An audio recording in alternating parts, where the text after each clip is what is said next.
Hello everyone, I am the storyteller and I am here to help you today. I know you use this video to fall asleep, so before that, like the video and subscribe to the channel. Also, where are you from and what time are you watching? Now get comfortable and relax.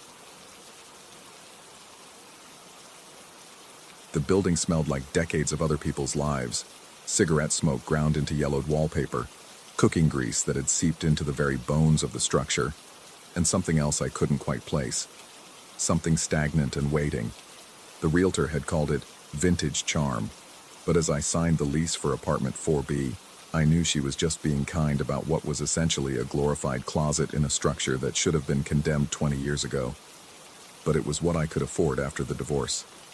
After Sarah took the house, the savings, and what felt like most of my identity along with her. The kitnet was barely 400 square feet, wedged into what had once been a larger apartment that some enterprising landlord had carved up like a Thanksgiving turkey. The hallway leading to my door was so narrow that two people couldn't pass without one pressing against the wall, and the fluorescent light above flickered with the irregular rhythm of a dying heartbeat. I moved in on a Tuesday, carrying everything I owned in the back of my Honda Civic. 3 boxes of books, a duffel bag of clothes, my laptop, and a small collection of kitchen supplies that Sarah had deemed unnecessary for her new life. The apartment came furnished, if you could call a sagging bed, a card table, and a mini fridge furnishing. But it was mine, and after 6 months of sleeping on my brother's couch, even this felt like a palace. The first week passed uneventfully.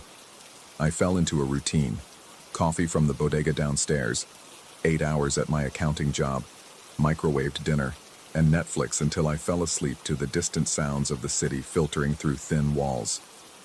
The building's other tenants were ghosts. I heard footsteps above me at odd hours, muffled conversations through the walls, the occasional slam of a door, but I never saw faces to match the sounds. It was Thursday morning of my second week when I first saw him. I was running late, fumbling with my keys as I stepped into the hallway, when I noticed the man walking toward me from the opposite end of the corridor. The space was so cramped that one of us would have to flatten against the wall to let the other pass, and I was about to do just that when something made me look up at his face.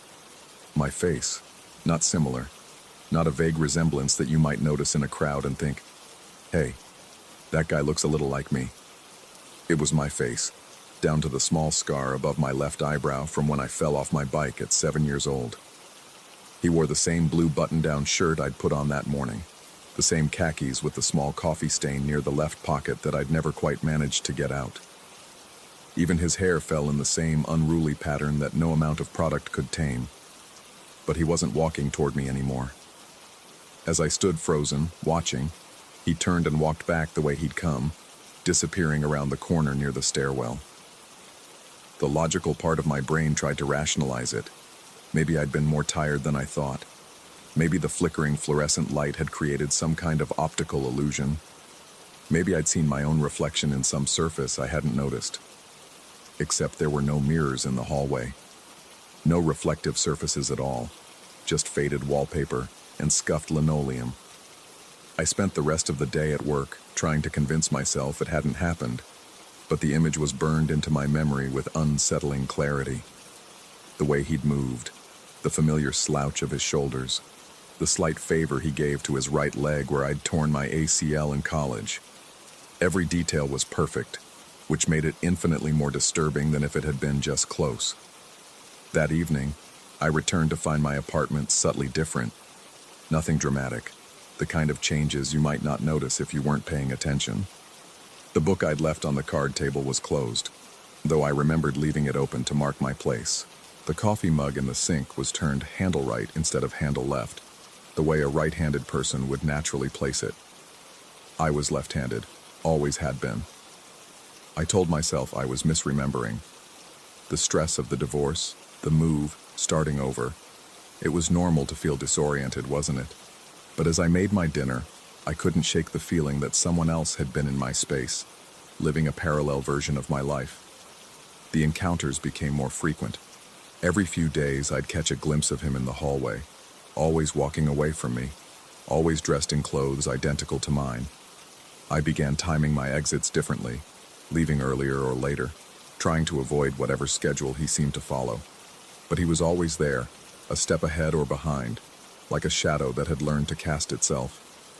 And each time I saw him, something in my apartment would change. It started small, the position of my toothbrush in its holder, the way my shirts hung in the closet, organized by color instead of by how often I wore them, the television tuned to channels I never watched, the volume set to levels that hurt my ears. I'd find foods in my mini fridge that I didn't remember buying, whole wheat bread instead of the white I preferred, Greek yogurt instead of regular, almond milk when I was lactose tolerant and had no need for alternatives. The changes felt like someone was trying to improve my life, making choices I might have made if I were a better version of myself. More organized, more health conscious, more disciplined. But they were choices I hadn't made, preferences that weren't mine, and each one felt like a small theft of my identity. I started keeping a journal, documenting every change, every sighting. The pages filled quickly with increasingly frantic observations. Coffee maker was unplugged when I came home. I never unplug it. Found a gym membership card in my wallet, expires next month. I hate gyms. All my books reorganized alphabetically by author. I organize by genre. The handwriting looked like mine, but neater, more controlled. Sleep became elusive. I'd lie in bed listening to the building's nocturnal symphony, creaking pipes, settling foundations, the shuffle of feet in apartments above and beside mine. But sometimes, the footsteps seemed to come from inside my own walls, as if someone was pacing the same small space, just slightly out of phase with reality. 3 weeks after the first sighting, I decided to confront whatever was happening. I positioned myself in the hallway, waiting, determined to face him directly instead of watching him walk away. The fluorescent light buzzed overhead, casting harsh shadows that seemed to move independently of anything that might create them. He appeared at exactly 8:47 a.m., just as I was beginning to think I'd imagined the whole thing. But this time he was walking directly toward me, not away. His face, my face, was calm, almost serene, with an expression I recognized but had never worn myself. It was confidence, the kind of quiet self-assurance that I'd always admired in others, but never managed to cultivate. We stopped perhaps 3 feet apart, two men who couldn't occupy the same space, but somehow did. Up close I could see that he wasn't exactly identical. His clothes were the same style, but newer, better maintained. His hair was cut with more precision, his skin clearer, his posture straighter. He was me, but polished, refined, as if someone had taken my blueprint and corrected all the small flaws. He smiled, a gesture I felt more than saw, and then stepped to his right, pressing against the wall to let me pass. The courtesy of it was somehow more disturbing than any confrontation would have been. As I moved past him, our shoulders almost touched, and for just a moment, I felt a warmth that seemed to come from inside my own body, as if we shared the same circulation, the same heartbeat. When I turned to look back, the hallway was empty. That evening, I found my apartment completely transformed. Not rearranged, transformed. The furniture was the same, but everything else had been replaced with versions that were just slightly better. The books on my shelf were hardcover editions of the same titles, pristine and unread. My clothes had been replaced with identical garments in better fabrics, perfectly fitted. Even my laptop was the same model, but newer, faster, with a screen that didn't have the small scratch I'd lived with for 2 years. It was my life, but elevated, perfected, as if someone had taken everything I owned and upgraded it to the version I would have chosen if I'd had unlimited resources and better taste. I should have felt grateful, or at least curious. Instead, I felt a creeping dread that seemed to emanate from the walls themselves. Someone was systematically erasing my life and replacing it with something better, and I couldn't tell if it was kindness or conquest. The journal entries became more erratic. Some days I'd find pages filled with handwriting I didn't remember creating, neat, measured observations about my daily routine, my habits, my preferences. The tone was analytical, almost clinical, as if I were a subject being studied rather than the author of my own observations. Subject prefers coffee black, but adds cream when stressed, one entry read. sleeps on right side of bed despite living alone, suggests lingering attachment to previous domestic arrangement, exhibits signs of depression, but resists treatment, potential for improvement significant. I didn't remember writing those words, but they were in my handwriting, in my journal, written with my pen.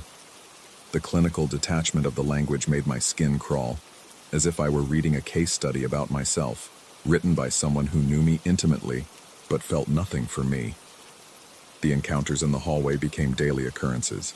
He never spoke, never acknowledged me beyond that first polite gesture, but his presence was becoming more solid, more real, while I felt myself growing transparent. Sometimes I'd catch my reflection in shop windows and be surprised to see myself at all, as if I'd expected to find nothing there.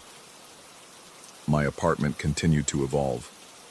The changes were no longer subtle improvements, but wholesale replacements of my personality.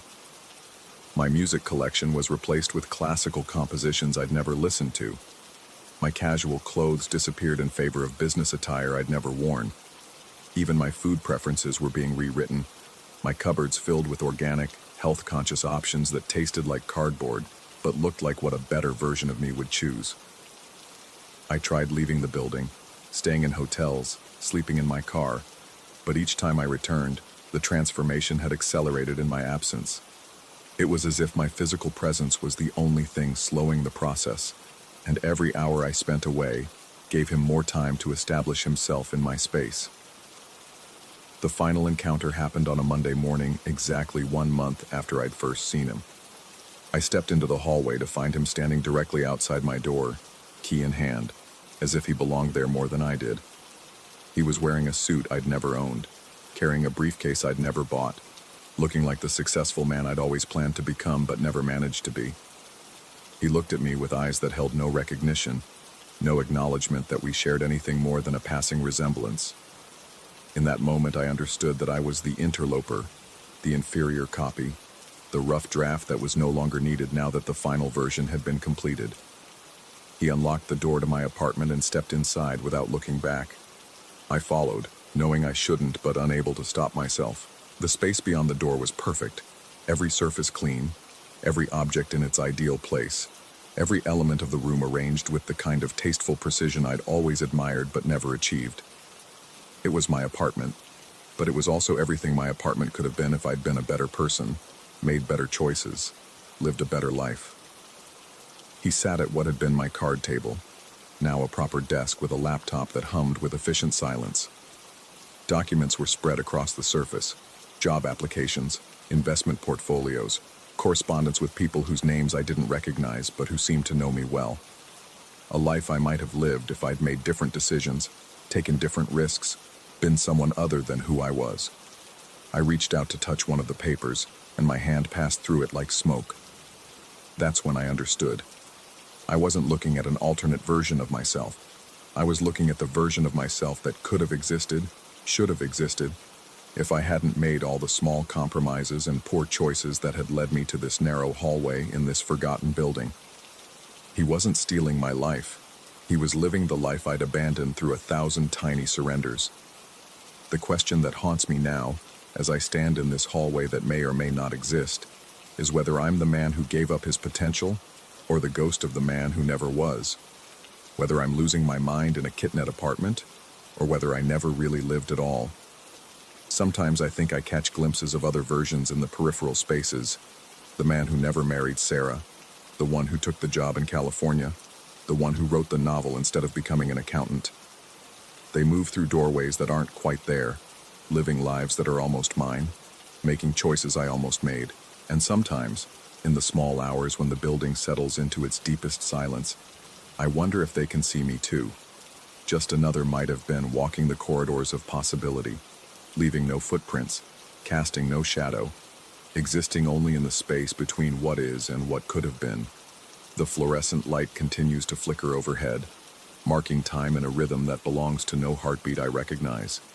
And I wait for whatever version of myself will emerge next from the corners of this narrow, impossible hallway that connects all the lives I might have lived, if only I'd been brave enough to live them.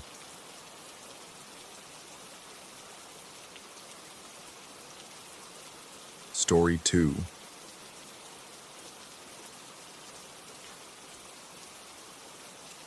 The keys to Fazenda Santa Esperanza felt heavier than they should have in my palm, their brass surface warm from the afternoon heat that still clung to the metal even as dusk painted the sky in shades of rust and amber. Dr. Carvalho had handed them over with a peculiar expression, something between relief and concern, before driving away in a cloud of red dust, leaving me alone with the sprawling coffee plantation and its century-old secrets. I was here for a month, tasked with cataloging the antique machinery scattered throughout the property for the Agricultural Museum in São Paulo. Simple enough work for an agronomist with a specialty in historical farming equipment. What I hadn't expected was the profound silence that settled over the place once the sun disappeared behind the mountains. The main house creaked like an old ship as I settled in for my first night, the wooden floors releasing decades of stored heat with each small protest.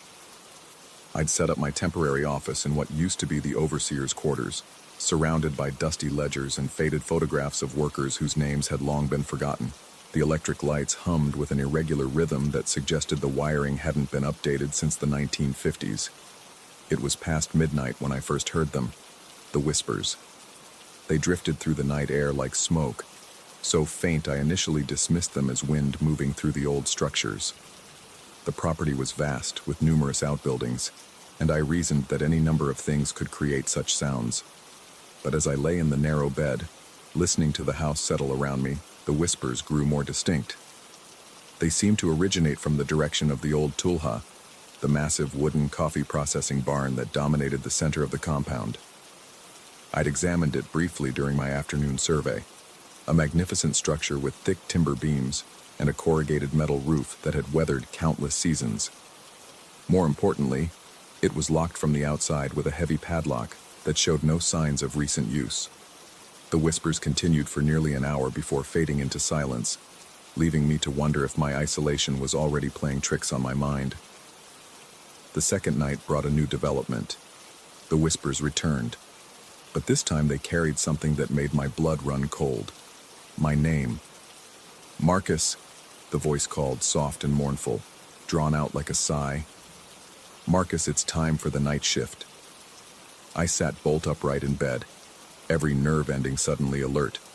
The voice was distinct now, undeniably human, undeniably calling to me. It seemed to come from multiple directions at once, as if several people were speaking in unison, their words overlapping in an eerie harmony. I grabbed a flashlight and stepped onto the porch, the wooden boards cold beneath my bare feet. The beam of light cut through the darkness, illuminating the path to the tulha.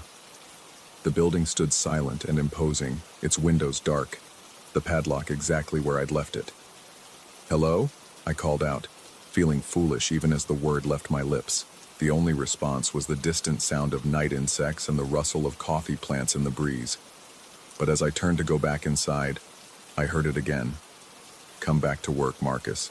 The beans won't process themselves." This time the voice seemed to come from inside the tulha itself. I approached the building with growing unease, my flashlight beam dancing across its weathered exterior. The padlock was definitely secure, rust flakes scattered on the ground beneath it as evidence of its long closure. I walked the perimeter of the structure, checking every window, every gap in the boards. There was no way anyone could be inside. Yet the whispers continued, sometimes in Portuguese, sometimes in what sounded like Italian, the languages of the workers who had once labored here during the height of the coffee boom. They spoke of quotas and deadlines, of beans that needed sorting, and machines that required tending. But beneath the mundane work-related chatter, I detected an undertone of something else. Longing, perhaps, or an obsession that transcended death itself. On the third night, I discovered the tools. Unable to sleep due to the increasingly persistent voices, I decided to investigate the smaller outbuildings scattered around the property.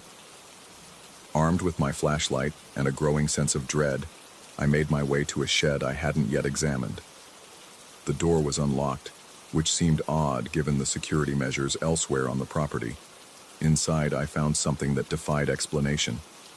The shed had been converted into a makeshift workshop, with coffee processing tools laid out on a workbench as if someone had just stepped away for a brief break. Hand-cranked sorters, Bean scales and sample roasters were arranged with meticulous care. The tools were old but well maintained, their metal surfaces gleaming despite the building's obvious abandonment. More disturbing was the fresh coffee chaff scattered across the floor and the lingering aroma of recently roasted beans in the air. I picked up one of the tools, a small sorting paddle, and felt warmth radiating from its wooden handle. Someone had been here recently. Someone was still working. But that was impossible. I was alone on the property. Dr. Carvalho had been adamant about that, and I'd seen no evidence of anyone else during my daily surveys. As I stood there, trying to process what I was seeing, the whispers started again. This time they seemed to emanate from the walls themselves, surrounding me with urgent discussions about processing techniques and quality control. "The bourbon beans need special attention," one voice insisted. "Don't let them over-roast," warned another. "Marcus knows what to do. He understands the work." I fled the shed, my heart hammering against my ribs, and didn't stop running until I reached the main house. But even there, behind locked doors and drawn curtains, I could still hear them. Dozens of voices carrying on conversations about work that had ended decades ago. Sleep became elusive. Each night, the voices grew stronger and more insistent. They no longer limited themselves to the hours after midnight. By the end of my first week, I could hear them during the day as well, faint murmurs that seemed to follow me as I went about my cataloging work. The most unsettling development came when I realized the voices knew details about my work that they shouldn't have known. They commented on the machines I was examining, offered suggestions about their operation, and even corrected some of my initial assessments with an expertise that made me question my own knowledge.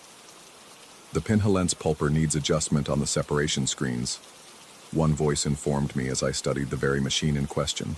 "Marcus, you're missing the hydraulic tension mechanism on the Lidgerwood conveyor," another added. And when I looked more carefully, I found exactly what they described.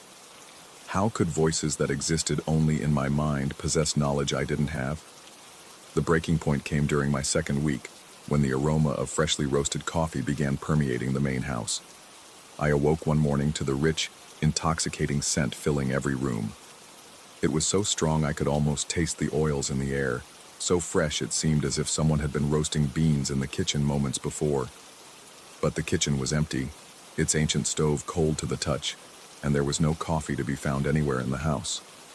The scent followed me throughout the day, growing stronger whenever I approached the Tulha. By afternoon, it had become so overwhelming that I developed a headache from its intensity. Yet when I stepped away from the property entirely, driving to the nearest town for supplies, the aroma vanished completely. It was waiting for me when I returned. That night, as I lay in bed listening to the increasingly urgent whispers, I began to understand that I was being invited to join something that had never truly ended. The voices weren't simply echoes of the past. They were active, ongoing, a continuation of work that had somehow transcended the physical realm. "We've been waiting for you, Marcus," the voices chorused as one. "You understand the machines better than anyone who's come before." "The harvest season never ends here," another added. "There's always more work to be done." I found myself getting dressed, though I couldn't remember making the conscious decision to do so. My feet carried me toward the Tulha as if I were sleepwalking, but my mind was sharply aware of every step. The padlock fell away from the door at my touch, though I was certain I hadn't brought a key. Inside the Tulha, the scene defied everything I thought I knew about reality. The vast space was alive with activity, though I couldn't see anyone working. Machinery hummed and whirred with purposeful efficiency. Conveyor belts moved endless streams of coffee beans through various stages of processing, and the air itself seemed to pulse with the rhythm of industrial productivity. But the workers were shadows, translucent figures that moved with practiced efficiency through motions they had performed countless times in life. They acknowledged my presence with nods and gestures, inviting me to join their eternal shift. "Your expertise is needed," one shadow explained without words, the communication happening directly in my mind. "The old ways are being forgotten, but you remember, you can help us maintain the standards." I understood then that this was what had happened to others who had come to catalog the equipment. The whispers weren't trying to drive me away. They were recruiting me, drawing me into a workforce that had found a way to continue their labor even after death. The seductive pull of their purpose was almost overwhelming. Here was meaningful work, important work, the kind of agricultural preservation I had dedicated my career to studying. These workers had achieved something remarkable. They had found a way to continue their craft indefinitely. But as I watched the shadow figures moving through their routines, I noticed something that chilled me more than anything I had experienced so far. Some of the shadows were wearing modern clothing. One appeared to be dressed in khakis and a polo shirt not unlike my own fieldwork attire. How many others had accepted the invitation to join the night shift? I backed toward the door, fighting against an almost magnetic pull that seemed to emanate from the machinery itself. The shadow workers turned to watch me, their expressions shifting from welcome to disappointment to something that might have been anger.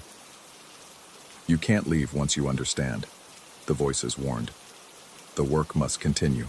But I did leave, stumbling out into the night air and slamming the door behind me. The padlock appeared in my hand as if it had never been removed, and I secured it with trembling fingers before running back to the main house. I spent the remainder of the night packing my equipment and preparing to leave. As dawn broke over the plantation, the whispers finally fell silent, but the aroma of roasted coffee still lingered in the air around me. Dr. Carvalho seemed unsurprised when I called to inform him I was concluding my survey early. His voice carried a note of relief that I now understood all too well. "Did you complete the catalog?" he asked. "Most of it," I replied, though the truth was more complicated. I had learned more about those machines than any written documentation could ever convey, but that knowledge had come with a price I wasn't willing to pay. As I drove away from Fazenda Santa Esperanza, I caught a glimpse of the Tula in my rearview mirror. For just a moment, I could swear I saw figures standing in the doorway, watching my departure with patient eyes. I've tried to forget what happened during those 2 weeks, tried to convince myself it was stress-induced hallucination brought on by isolation and the weight of working alone in such a historically significant place. But sometimes, late at night in my apartment in the city, I catch the faint aroma of freshly roasted coffee in the air. And sometimes, when I'm working with antique agricultural equipment in my regular job, I hear whispers offering suggestions and corrections in voices that sound increasingly familiar. I've been offered other assignments at historical properties, but I decline them now. Because I've come to realize that the invitation extended to me at Fazenda Santa Esperanza wasn't a one-time offer. The night shift is always recruiting, always looking for those who understand the importance of the work. And I'm beginning to fear that understanding itself might be the trap. The coffee aroma is getting stronger. Story 3. The first thing you learn about abandoned shipyards is that they're never truly silent. Metal contracts and expands with the temperature shifts, creating groans that echo through the skeletal remains of half-built vessels.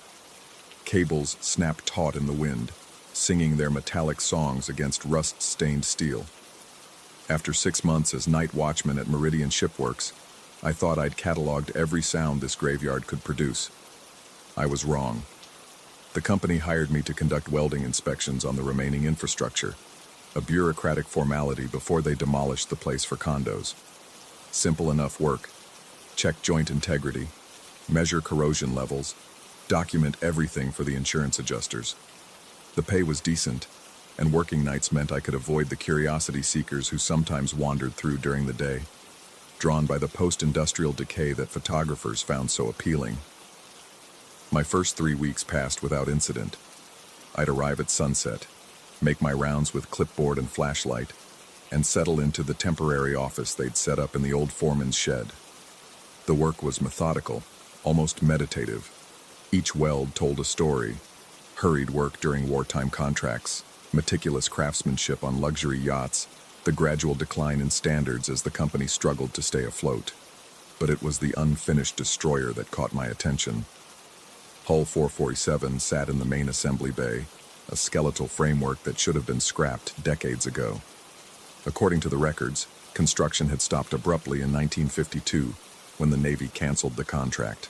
The bare ribs jutted skyward like the spine of some prehistoric beast, reaching maybe 30% completion before the workers simply walked away.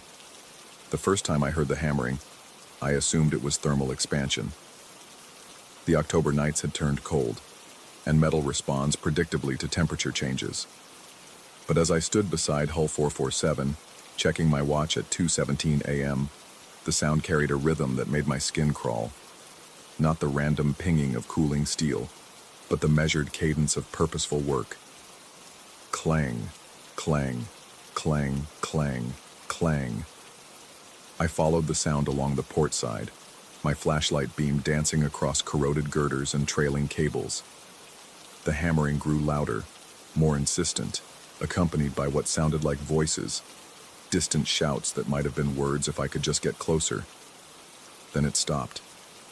The silence felt heavier than the noise, pregnant with the kind of expectation that makes you hold your breath.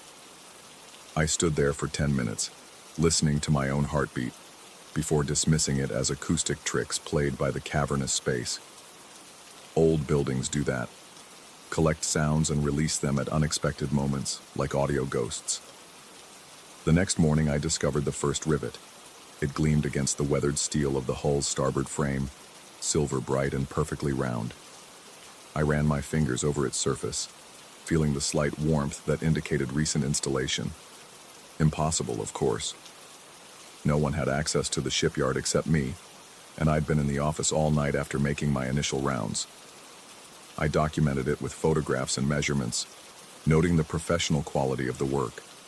Whoever had installed it knew their trade. The rivet sat flush and true, its head formed with the kind of precision that spoke of years of experience. But the logistics made no sense. Installing rivets required specialized tools, compressed air systems, and considerable noise. I would have heard everything, unless they worked while I was making my rounds. The thought bothered me more than it should have. I began varying my patrol schedule, taking different routes through the shipyard's maze of buildings and dry docks. But the hammering continued, always just out of sight, always stopping the moment I got close enough to investigate. By the end of October, hull 447 had grown. Not dramatically, maybe 6 inches of new framework extending from the existing structure. But the welds were fresh, the metal unstained by rust or weather.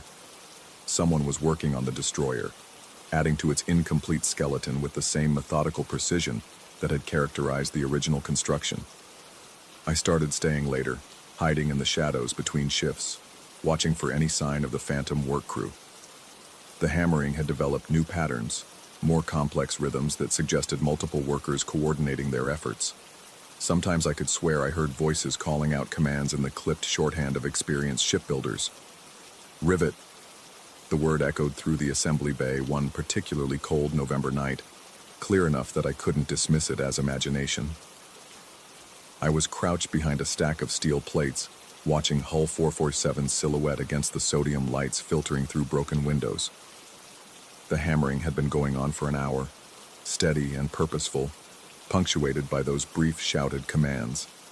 I emerged from my hiding spot, flashlight steady in my grip, and approached the destroyer's frame. The work lights I'd set up earlier cast harsh shadows across the expanded structure, which now reached perhaps 40% completion, far more than the records indicated had ever been built. As I drew closer, the voices became clearer. Not words exactly, but the unmistakable cadence of men working in coordination, calling out timing and measurements in the abbreviated language of their trade. The hammering intensified, no longer the simple rhythm I'd first heard, but the complex symphony of a full construction crew. I reached the hull's edge and aimed my flashlight upward. The beam illuminated nothing but empty air and steel framework, yet the sounds continued all around me. Hammers striking rivets, the hiss of pneumatic tools, the scrape of metal against metal. I could feel the vibrations through the soles of my boots, could sense the movement of heavy equipment just beyond the edge of perception. And then I saw him. Just for an instant, caught in my peripheral vision, a figure in coveralls and a hard hat, wielding a hammer with practiced efficiency. When I turned my head, nothing. But the impression lingered, along with the sickening certainty that I wasn't alone. I began to run.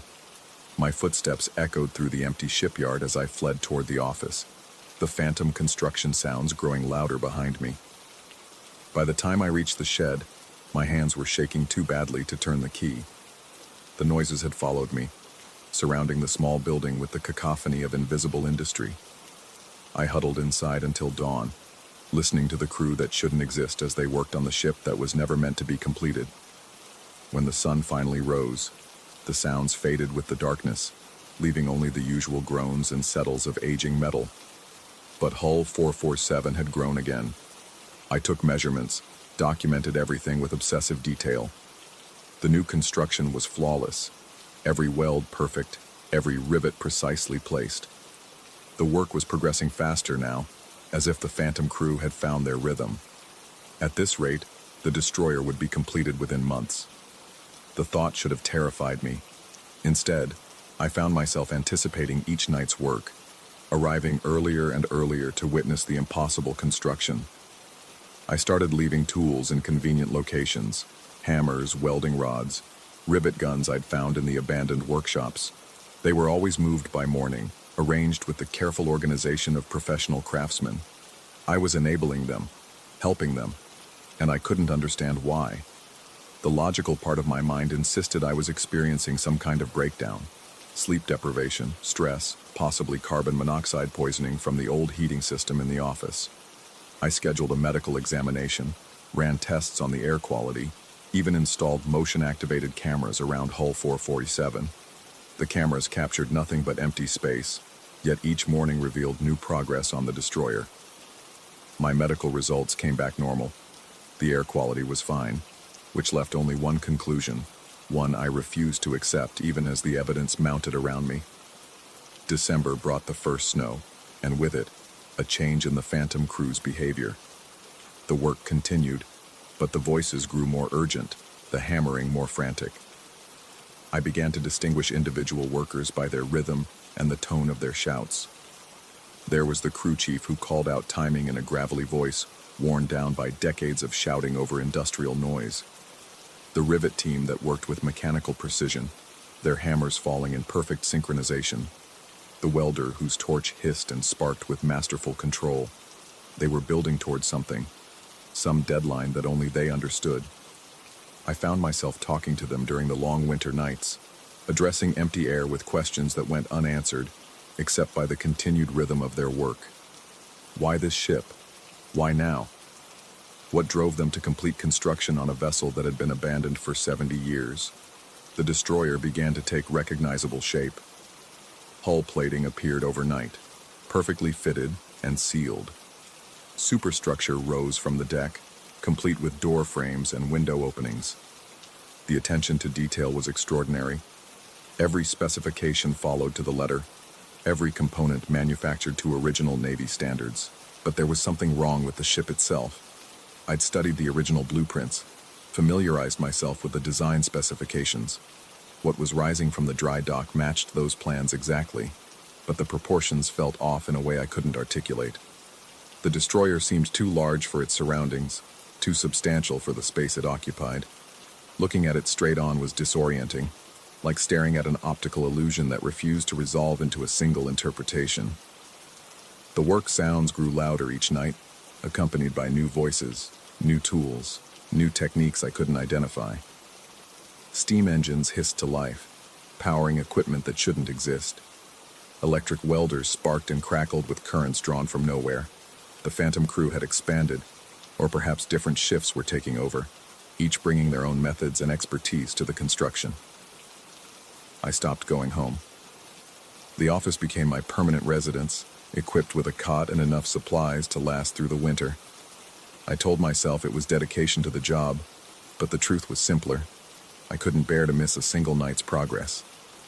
The destroyer had become my obsession, its impossible construction the only thing that mattered. My supervisor called once in February, asking about my final reports. I assured him everything was proceeding on schedule, that the inspection would be completed by spring. He seemed satisfied, though I could hear concern in his voice about my extended isolation. I promised to submit preliminary findings within the week. I never made that call. By March, Hull 447 was nearly complete. The destroyer sat proud and tall in the assembly bay, its gray hull gleaming with fresh paint that appeared each morning like dew. Only the final details remained. The installation of equipment, the rigging of cables, the thousand small tasks that transformed a steel shell into a functional warship. The Phantom crew worked with increasing urgency now, their voices carrying notes of excitement and desperation that I'd learned to interpret over the long months of observation.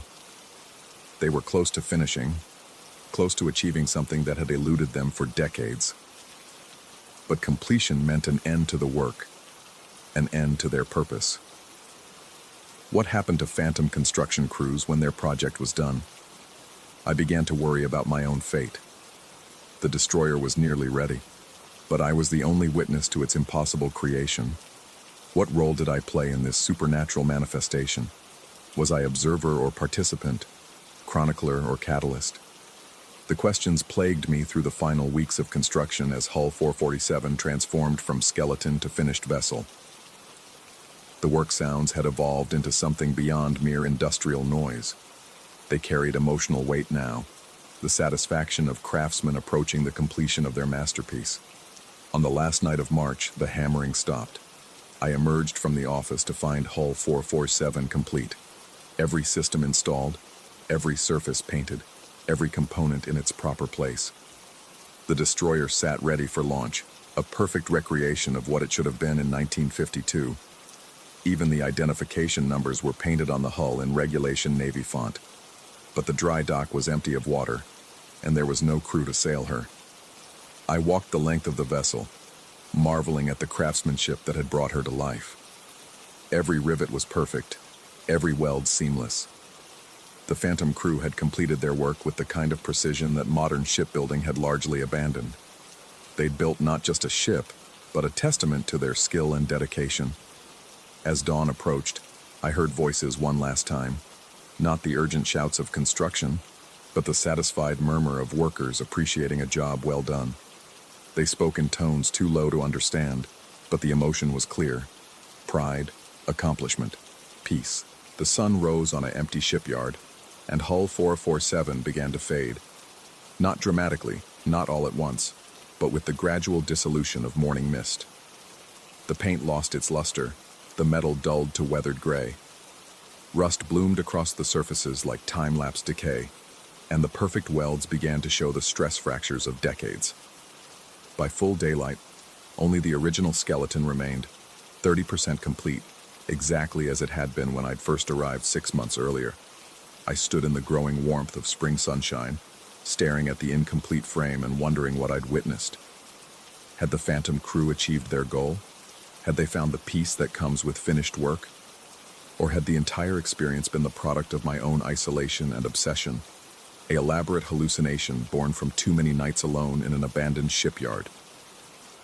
My final inspection report documented everything in clinical detail: structural integrity, corrosion levels, material composition. Nothing about Phantom construction crews or impossible nighttime progress. Nothing about the destroyer that had risen from steel and dreams only to dissolve with the dawn. The demolition crews arrived the following week, reducing Meridian shipworks to rubble and memory. I watched from across the harbor as Hull 447's skeleton disappeared beneath the wrecking ball, taking with it the last evidence of the most extraordinary construction project I'd ever witnessed. But sometimes, on quiet nights when the wind carries the scent of rust and salt water, I can still hear them working. Somewhere beyond the edge of perception, the Phantom crew continues their eternal shift, building ships that exist only in the space between reality and dream, driven by the unshakable conviction that every project deserves completion. And I understand now why they chose me as their witness. Because someone has to remember, someone has to document the work that exists beyond the realm of official records and rational explanation. Someone has to testify that craftsmanship never truly dies. It simply finds new ways to manifest, new witnesses to chronicle its persistence. The destroyer may have faded with the dawn, but the work continues. It always continues. In the margins of reality, where dedication transcends death and skill outlasts the flesh that once wielded the tools, they're still building, still welding, still calling out their ancient commands to invisible crews who understand that some projects are too important to abandon, even when the world has moved on without them. Rivet.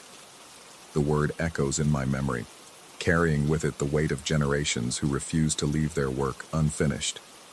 And sometimes, in the quiet hours before dawn, I find myself responding to that call, ready to take up the tools and join the eternal construction that builds meaning from metal, purpose from persistence, and legacy from the simple refusal to accept that anything is ever truly impossible. Story 4. The first call came at exactly 3 a.m. on a Tuesday, cutting through the mechanical hum of the emergency response center like a blade through silence. I'd been working the graveyard shift at Meridian Telecommunications for 8 months, long enough to recognize every normal sound in the building. The whisper of air conditioning through overhead vents, the distant rumble of servers in the data center, the occasional pop and crackle of aging electrical systems. Long enough to know that calls without caller ID were rare, and calls that registered as internal extensions even rarer. The display showed only dashes where numbers should have been. I lifted the receiver, expecting the usual technical glitch or misdirected call. Meridian Emergency Services, this is Marcus.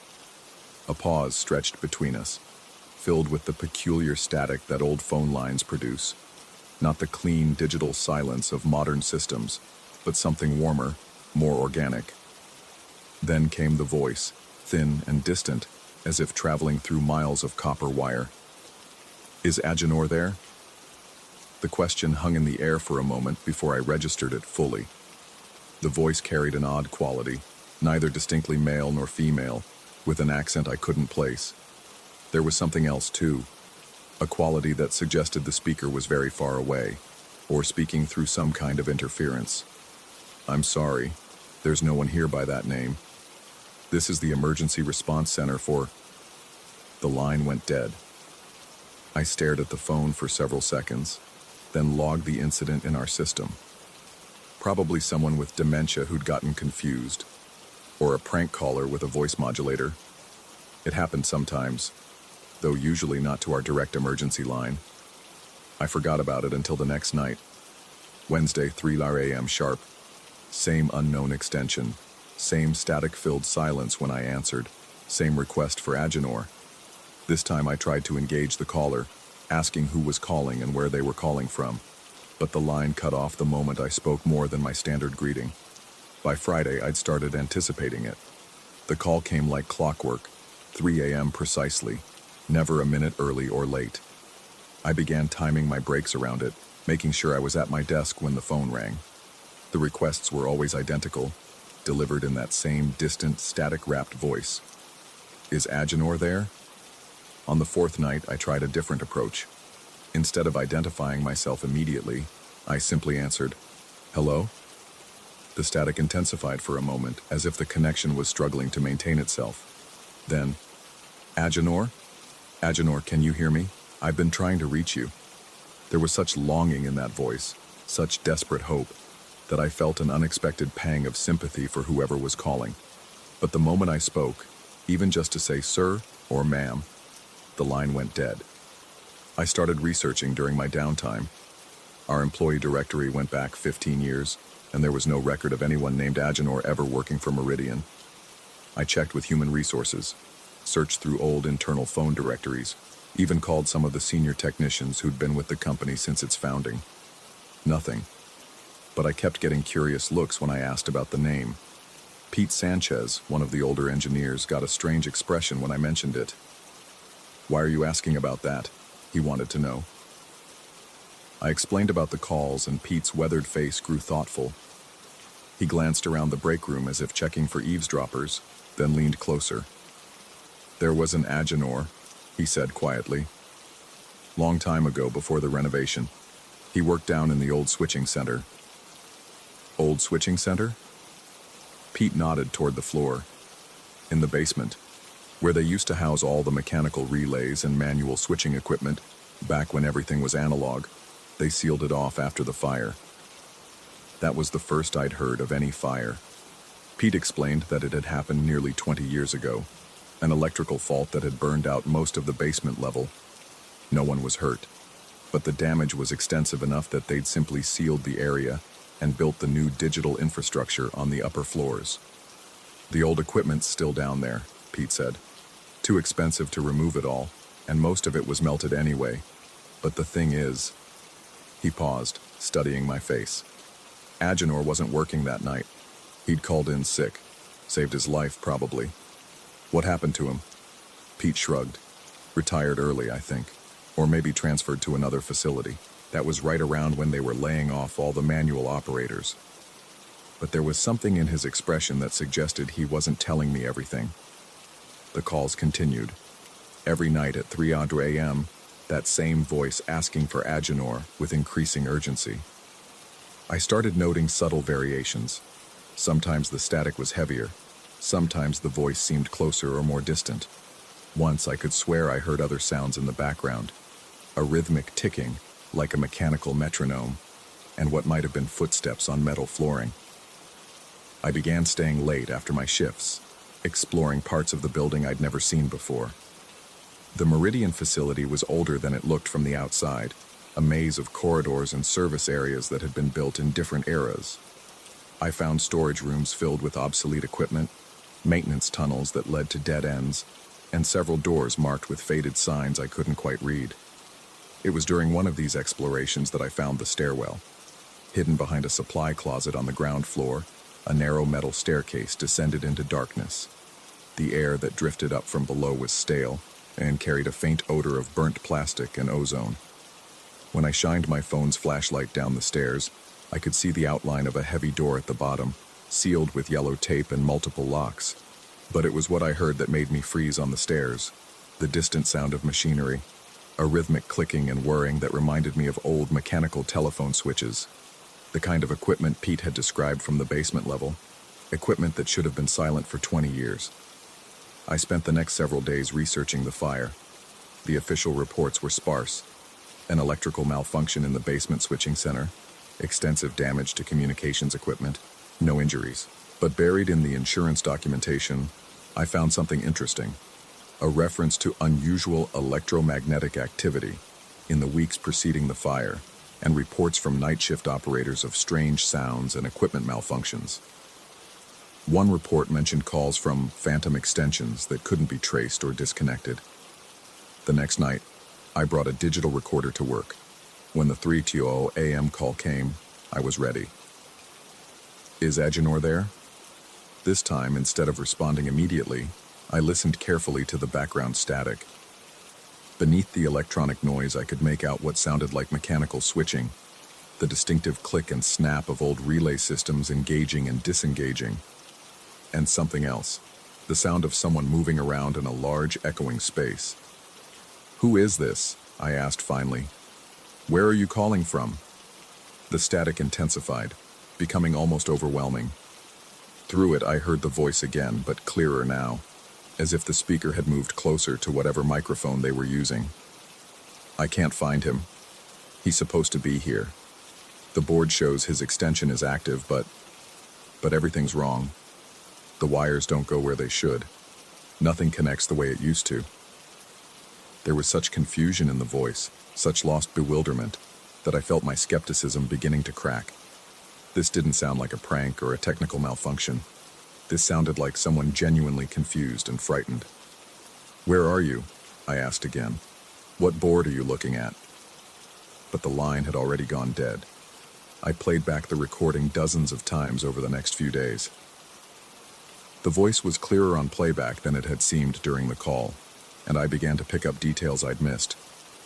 The accent wasn't foreign, it was temporal. The slight pronunciation differences, the formal cadence, they reminded me of recordings from the 1950s and 60s, and beneath the static, those mechanical sounds were definitely old switching equipment. The revelation came while I was researching vintage telephone systems online. I found a technical manual for the exact type of equipment that would have been used in Meridian's original basement facility, complete with audio samples of normal operation. The sounds matched perfectly with what I'd been hearing in the background of the mysterious calls. But according to every official record, that equipment had been destroyed in the fire 20 years ago. I made my decision on a Thursday night. When my shift ended at 6 a.m. instead of going home, I went back to the hidden stairwell. I'd brought a proper flashlight this time, and a crowbar from the maintenance shop. The locks on the basement door were old but substantial. It took me nearly an hour to force them open, and when the door finally swung inward, I was hit by a wave of stale air that made my eyes water. The smell of burnt plastic was stronger here, mixed with something else, ozone and copper and something organic that might have been mold. My flashlight beam revealed a long corridor lined with metal racks that stretched away into darkness. Most of the equipment was damaged, twisted by heat and covered with a fine layer of soot. But as I moved deeper into the basement, I found sections where the fire had been less severe. Banks of mechanical switches, their brass contacts green with corrosion, but still intact. Rows of relay systems that looked like they might still function. And in the very back of the facility, I found the manual operator station. It was an island of equipment in a sea of damaged machinery, a semicircular desk surrounded by towering switchboards, each one studded with hundreds of connection points and toggle switches. Thick cables snaked across the floor and up the walls like mechanical veins. And sitting in the operator's chair, back turned to me, was a figure in what looked like a vintage Meridian uniform. My flashlight beam trembled as I approached. The figure was motionless, seemingly unaware of my presence. I could see gray hair beneath a company cap, thin shoulders beneath a shirt that had once been white but was now yellowed with age. Agenor? The figure turned and I saw a face that was neither entirely human nor entirely not. The features were there. Eyes, nose, mouth, but they flickered like a badly tuned television signal, sometimes clear, sometimes dissolving into static and shadows. When the mouth moved, the voice that emerged was the same one I'd been hearing on the phone. I've been trying to reach him for so long. The connections keep changing. Every time I think I've found the right number, the lines go somewhere else.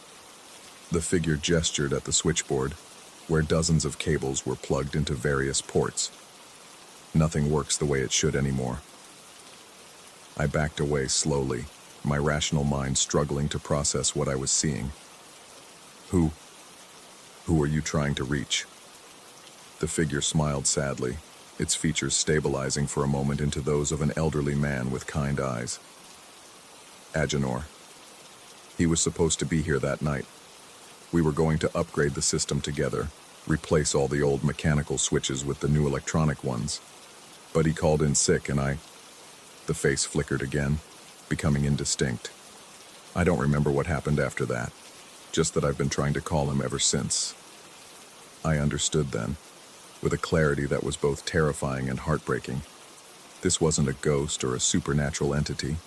This was an echo, a remnant of consciousness trapped in the very wires and switches that had defined a lifetime of work. The fire hadn't just destroyed equipment. It had somehow preserved the last thoughts and intentions of someone who had spent decades connecting calls, finding the right paths through an endless maze of copper and electricity. He's not here anymore, I said gently. Agenor retired years ago.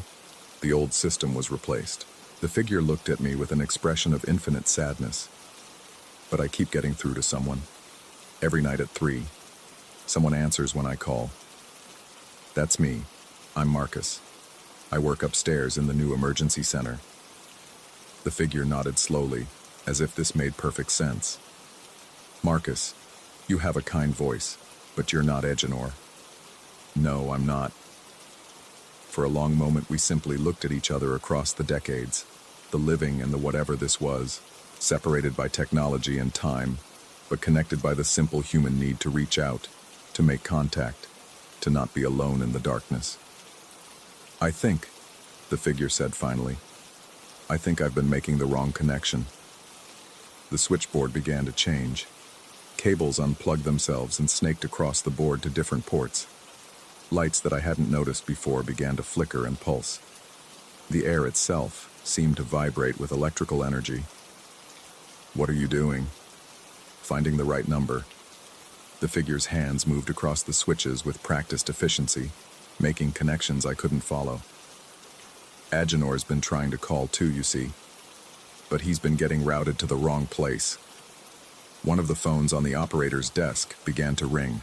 Not the electronic warble of a modern phone, but the old mechanical bell that had once been standard in all telephone equipment. The figure reached for it with hands that were becoming increasingly transparent. "Hello, Agenor. Is that you? I've been trying to reach you for so long." And from somewhere in the vast network of copper and electricity that connected every phone in the city, I heard another voice, warm, familiar, pleased. "I've been trying to call you too, my friend. The new phones don't work the same way.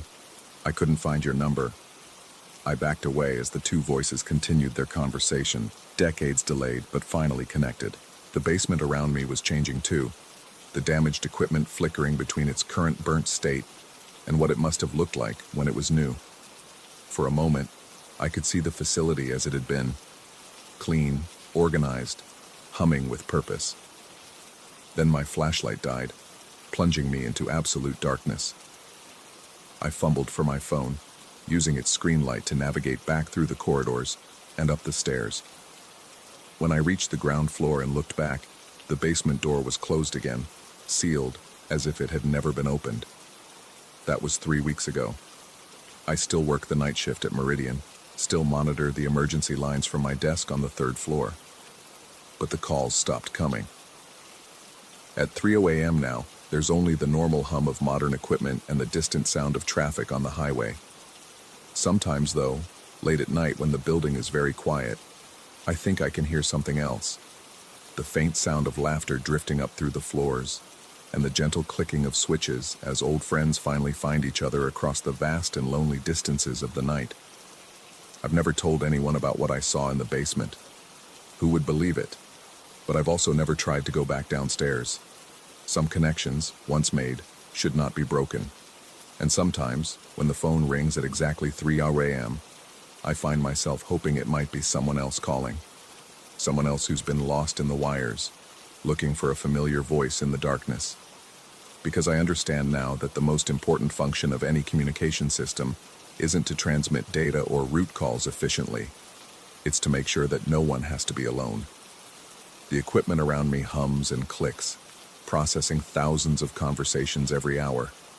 People reaching out across distance and time, making the connections that matter most. And somewhere in that vast electronic web, I like to think there are still operators working the night shift, making sure every call finds its way home. Story 5. The doctor's words still echo in my mind every time I lace up these worn walking shoes. "Carlos, you need to move that body of yours or it'll seize up on you." 43 years behind the wheel of an 18-wheeler, and now my joints creak like old door hinges. The irony isn't lost on me. After decades of sitting still while the world rolled past my windshield, I'm finally walking the same roads I used to conquer. Highway 87 stretches before me like a black river under the pale moonlight. Out here, 15 miles from the nearest town, the silence is so complete it makes my ears ring. The asphalt still holds the day's heat, and the familiar smell of rubber and diesel lingers faintly in the desert air. This particular stretch, a perfectly straight line cutting through scrubland for exactly 4 miles, has become my nightly ritual. The doctor said 30 minutes of walking, but I've been pushing it to an hour, sometimes longer. The rhythm soothes something deep in my chest that retirement hasn't been able to touch. I've always been a creature of routine. Same breakfast, same coffee mug, same route to everywhere. So when I first noticed the headlights that night 3 weeks ago, I figured it was just another trucker pulling a late haul. The lights appeared as twin pinpricks in my peripheral vision, maybe a mile back, growing steadily brighter as I walked the shoulder. But trucks make noise. Engines rumble, transmissions whine, tires sing against asphalt. These lights approached in perfect silence. I stopped walking and turned around, squinting into the approaching glare. The beams were too wide, too bright, casting my shadow long and distorted across the cracked pavement. I raised my hand to shield my eyes, expecting to hear the familiar diesel growl, the hiss of air brakes as the driver slowed to check on the crazy old man walking the highway at midnight. Nothing. The lights drew closer, and I could feel their heat on my face, see them reflecting off the metal guardrail posts like liquid mercury. My skin prickled with that strange electric sensation you get before a thunderstorm, and the hair on my arms stood up. The silence was so profound it felt heavy, pressing against my eardrums. That's when the road started to change. It began subtly. The asphalt beneath my feet felt different, softer somehow, as if I were walking on wet sand instead of concrete. The white line separating the shoulder from the driving lane began to blur and waver like heat shimmer. I blinked hard, rubbing my eyes with the back of my hand, but the distortion only intensified.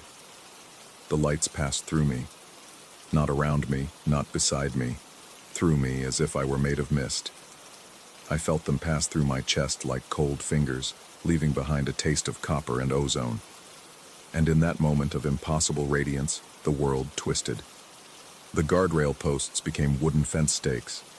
The modern LED road markers flickered and transformed into hand-painted signs with prices in cruzeros, currency that hadn't existed for decades. A Texaco station materialized in the distance where I knew for certain there was only empty scrubland, its neon sign buzzing and crackling like an angry insect.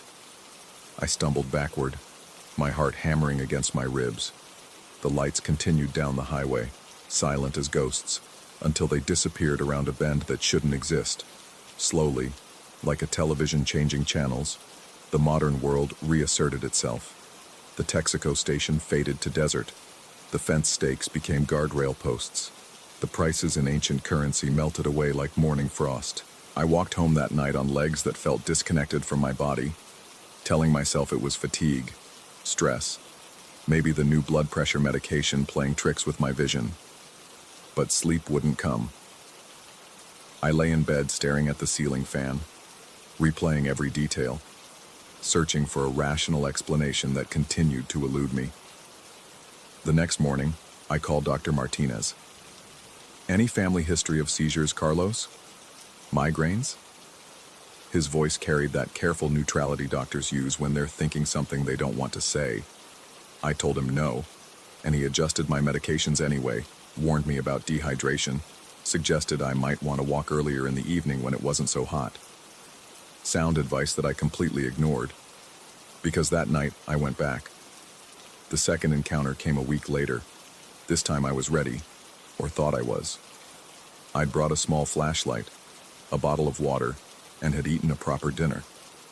As I walked the familiar 4-mile stretch, I found myself glancing over my shoulder every few steps, scanning the empty highway for those impossible lights. They found me at the 3-mile marker. The silence hit first, that supernatural quiet that makes you want to hold your breath.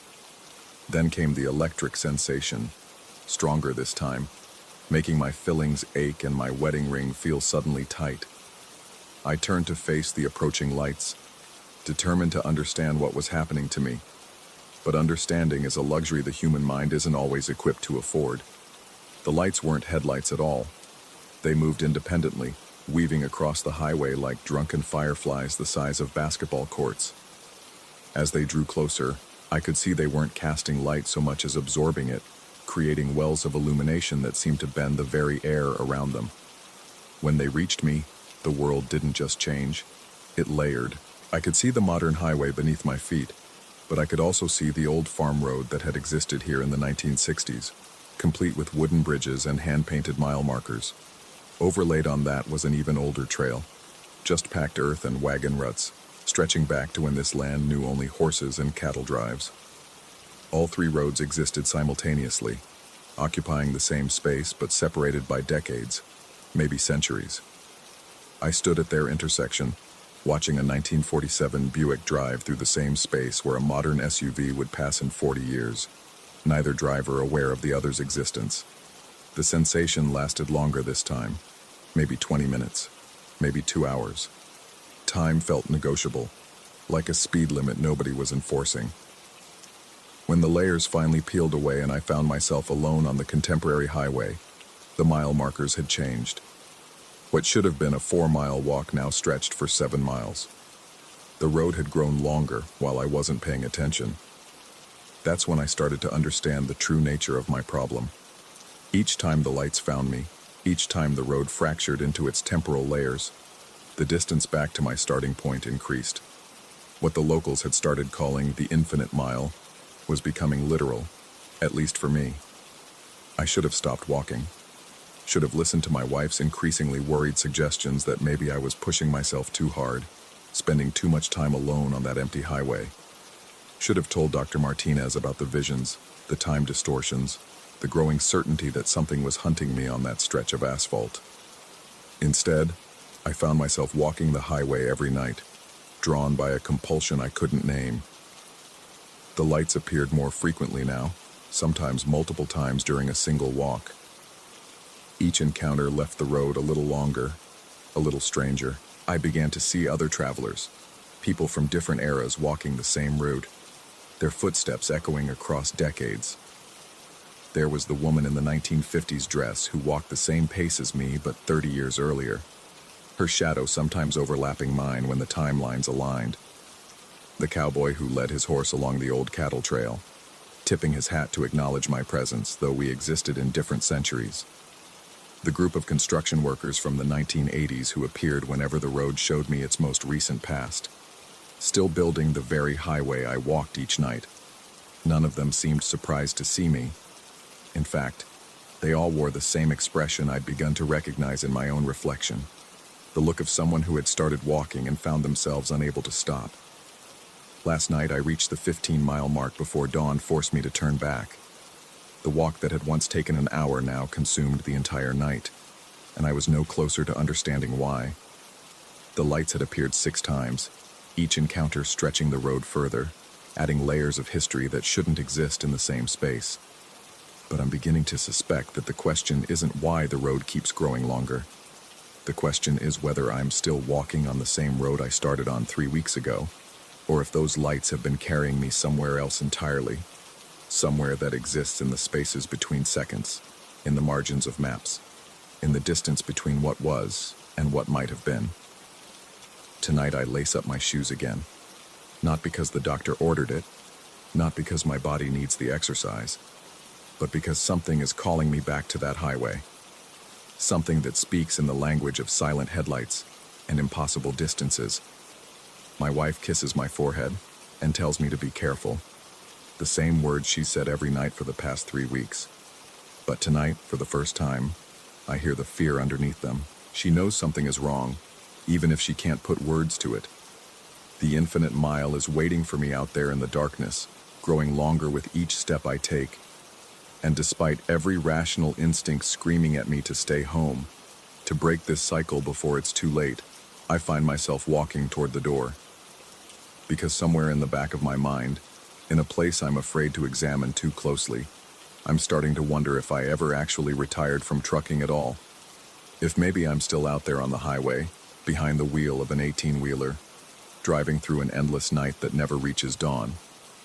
And these walks, these encounters with lights that make no sound, these visions of roads that exist in multiple times at once, maybe they're just the dreams of a trucker who fell asleep at the wheel somewhere along the infinite mile, still driving, still moving forward, while his body rests in a place his mind can no longer remember.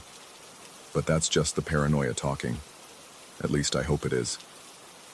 The highway is calling, and I've never been good at ignoring a road that needs traveling, even when that road might be taking me somewhere I can never come back from.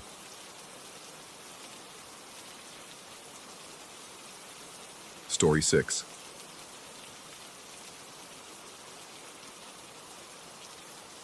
The papers were signed on a Tuesday. By Thursday, I was standing in an empty studio apartment 30 floors above the city, my entire life reduced to 3 cardboard boxes and a leather messenger bag. The realtor had called it minimalist luxury, but standing there surrounded by nothing but white walls and polished concrete floors, it felt more like an expensive purgatory. The place came furnished with the basics: a platform bed pushed against the far wall, a small kitchenette, and a single leather armchair positioned oddly close to the bed's right side. When I asked the landlord about moving it, he'd shrugged and mentioned something about the previous tenant's specific preferences. I left it where it was. After 23 years of marriage, I'd grown tired of rearranging furniture to accommodate someone else's vision of how things should be. That first night, I lay awake listening to the building settle around me. 30 floors up, The city's constant hum became a distant whisper, leaving space for smaller sounds to emerge. The refrigerator's gentle cycling, the heating system's occasional sighs, the soft tick of the wall clock marking each second of my new solitude. I found comfort in these mechanical rhythms. They were honest, predictable, unlike the promises people made in other rooms, in other beds. Sleep, when it finally came, was deep and dreamless. The second night brought the first visitation. I'd been drifting in that twilight space between consciousness and sleep when the sound reached me. A soft whisper of leather against leather, followed by the unmistakable compression of cushions accepting weight. My eyes snapped open to find the digital clock's green numerals burning 1:10 a.m. into the darkness. The armchair, barely visible in the room's ambient glow, had changed. Its seat had deepened, the leather creased in the specific pattern of someone settling in for a long conversation. The impression was so pronounced I could make out the suggestion of legs, the way the cushion curved around an invisible form. My hand fumbled for the bedside lamp switch, fingers closing around the familiar plastic toggle. I pressed down, but nothing happened. The switch felt stuck, as if someone had painted over it while wet. I pressed harder, feeling the mechanism resist with an almost deliberate stubbornness. That's when the scent reached me. It arrived like a memory made manifest. Jasmine and vanilla with undertones of something deeper, more complex, an expensive perfume, the kind that lingered in empty rooms long after its wearer had gone.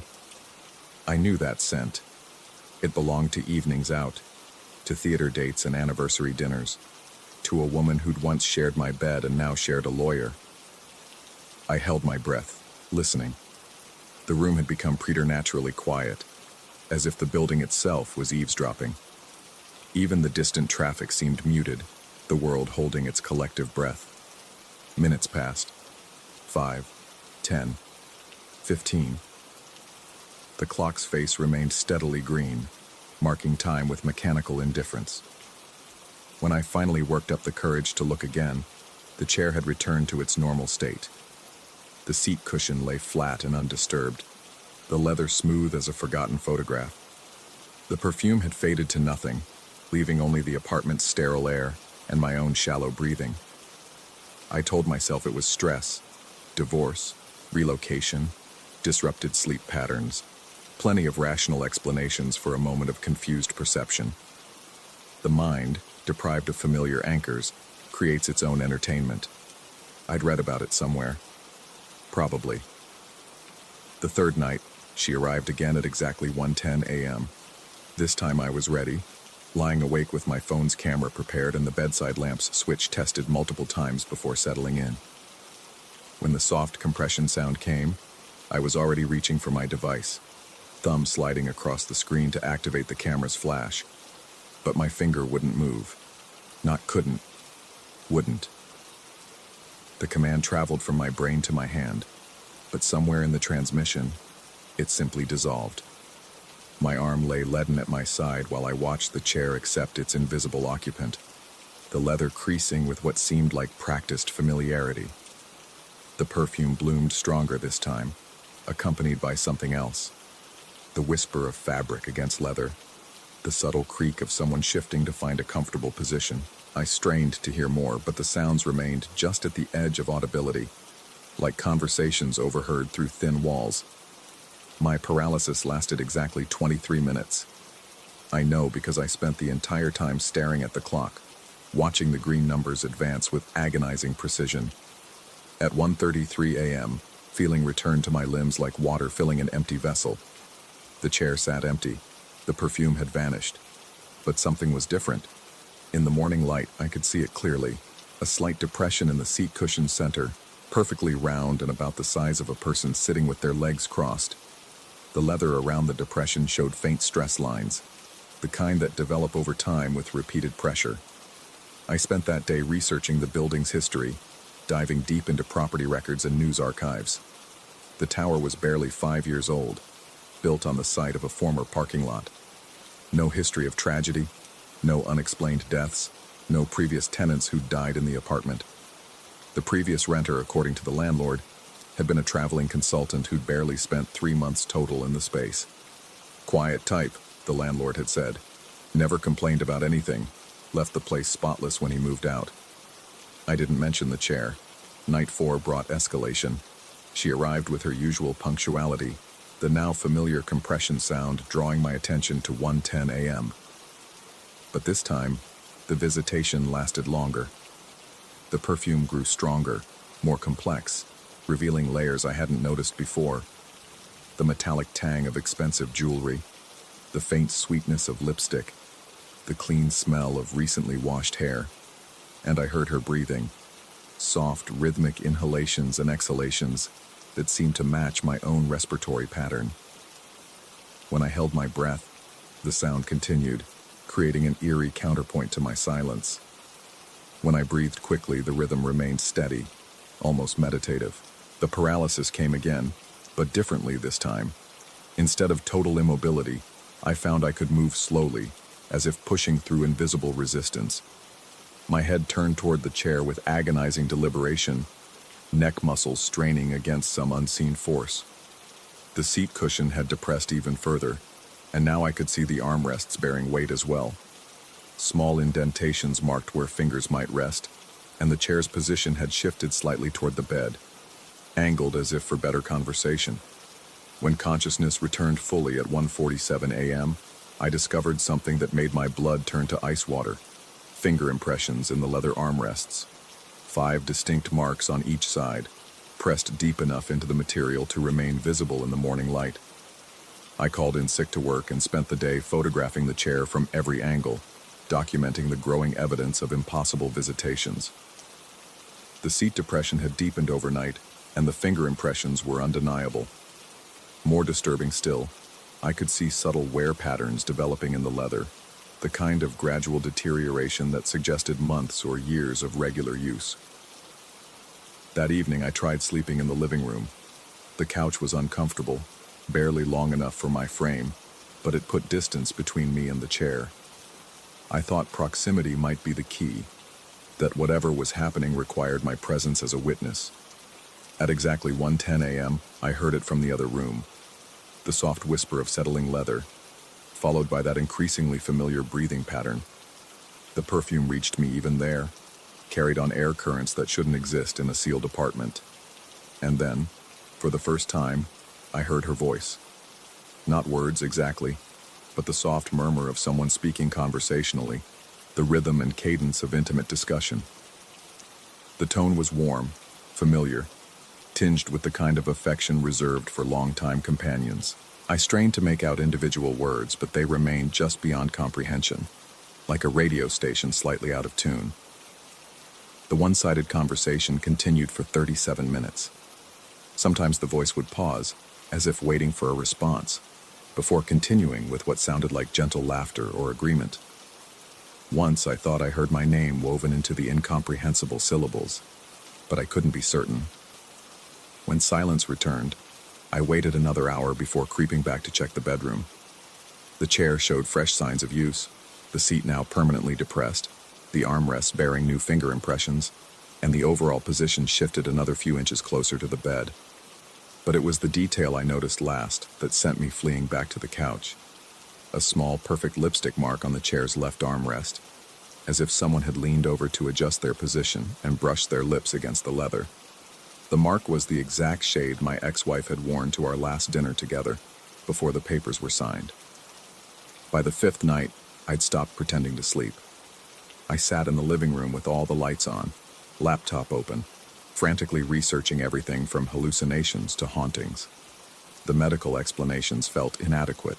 Stress-induced psychosis didn't typically leave physical evidence, but the supernatural theories seemed equally impossible.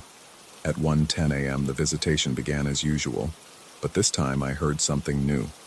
The faint creak of floorboards, as if someone were walking slowly around the chair before settling in. The breathing came stronger now, and the perfume carried additional notes. The lingering scent of wine, the faint smokiness of a restaurant meal.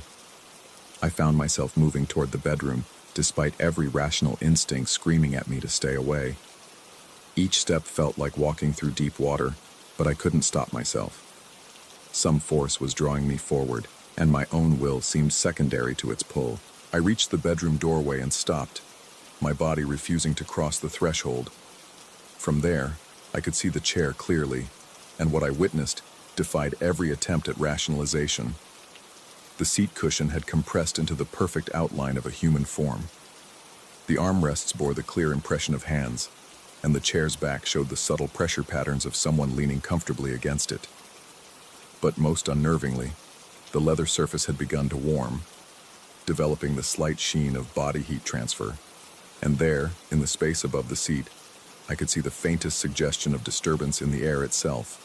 Not quite a shape, but a persistent wrongness that hurt to look at directly.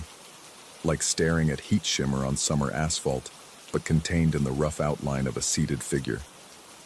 The voice came again, clearer now, and I realized it wasn't speaking to empty air. The rhythm, the pauses, the inflection. She was responding to someone. Someone whose voice I couldn't hear, but whose presence she clearly acknowledged. My ex-wife's perfume filled the room so completely that I could taste it, and for one horrible moment, I understood what was happening. This wasn't a haunting. This was a conversation between two people who'd once shared everything, continuing in a space where only one of them could be heard. The paralysis broke suddenly, and I stumbled backward, fleeing to the building's hallway, where fluorescent lights buzzed with reassuring normalcy. I spent the rest of the night in the lobby, telling the night security guard I'd locked myself out.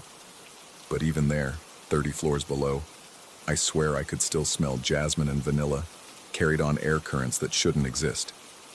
I haven't been back to the apartment. My boxes remain unopened, my new life in limbo.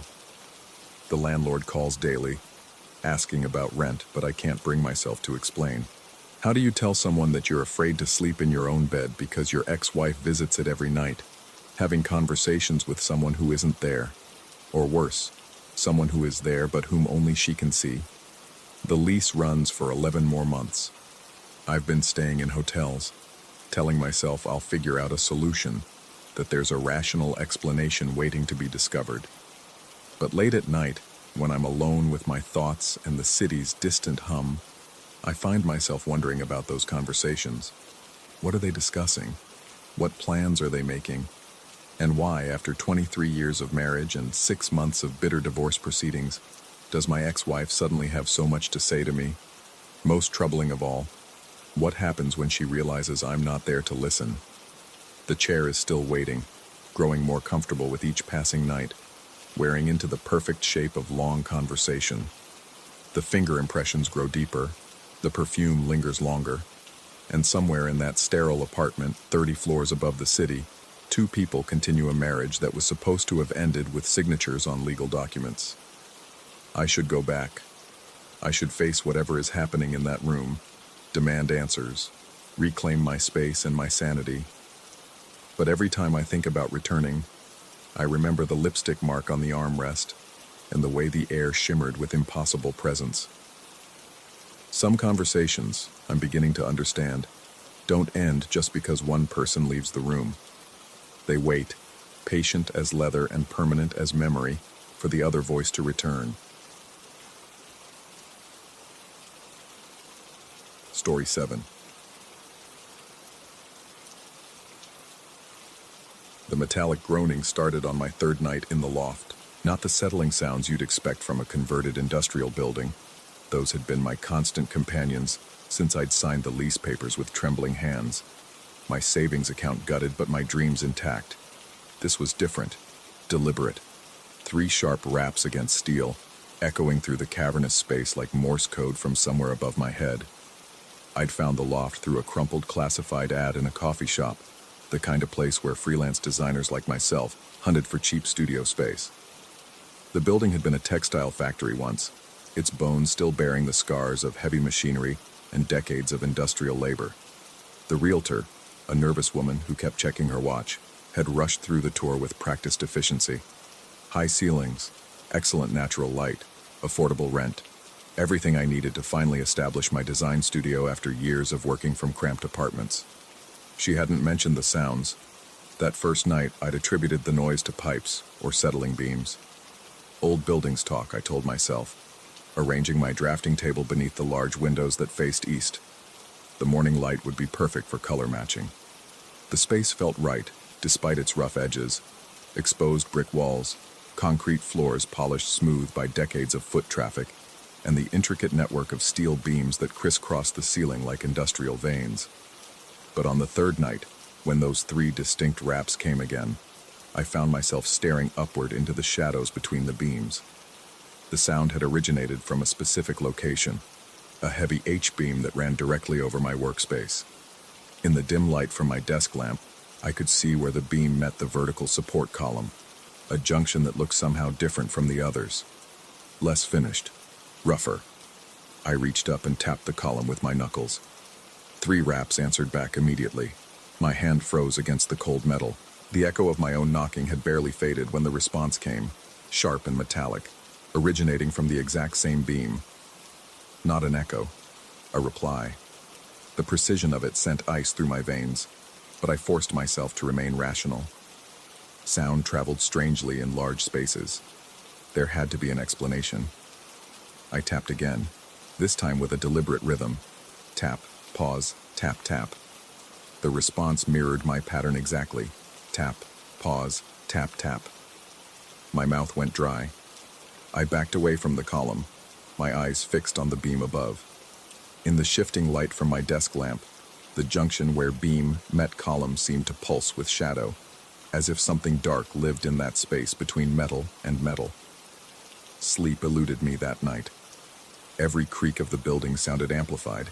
Every settling noise carried the potential for those 3 sharp raps.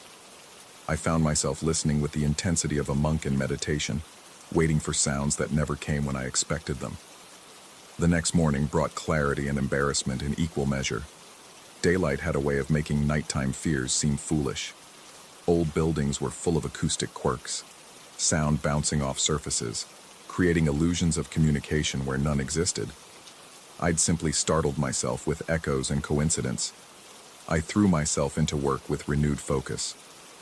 My first commission was materializing beautifully, a brand identity package for a local artisan bakery. The logo sketches covered my drafting table in neat rows, and I'd begun the digital rendering process on my computer. The familiar rhythm of creation soothed my nerves, and by afternoon I'd almost forgotten about the sounds entirely. That evening, I was deep in a color palette exploration when the rapping began again. 3 sharp knocks, unmistakably from the same beam. This time I didn't respond. I simply sat at my desk, pencil suspended over paper, listening. Silence stretched for several minutes. Then, softer this time, 3 more raps. Against my better judgment, I found myself standing beneath the beam. The metal felt cold under my palm as I pressed my hand against the column. This close, I could see the welding work more clearly. Or rather, the lack of proper welding.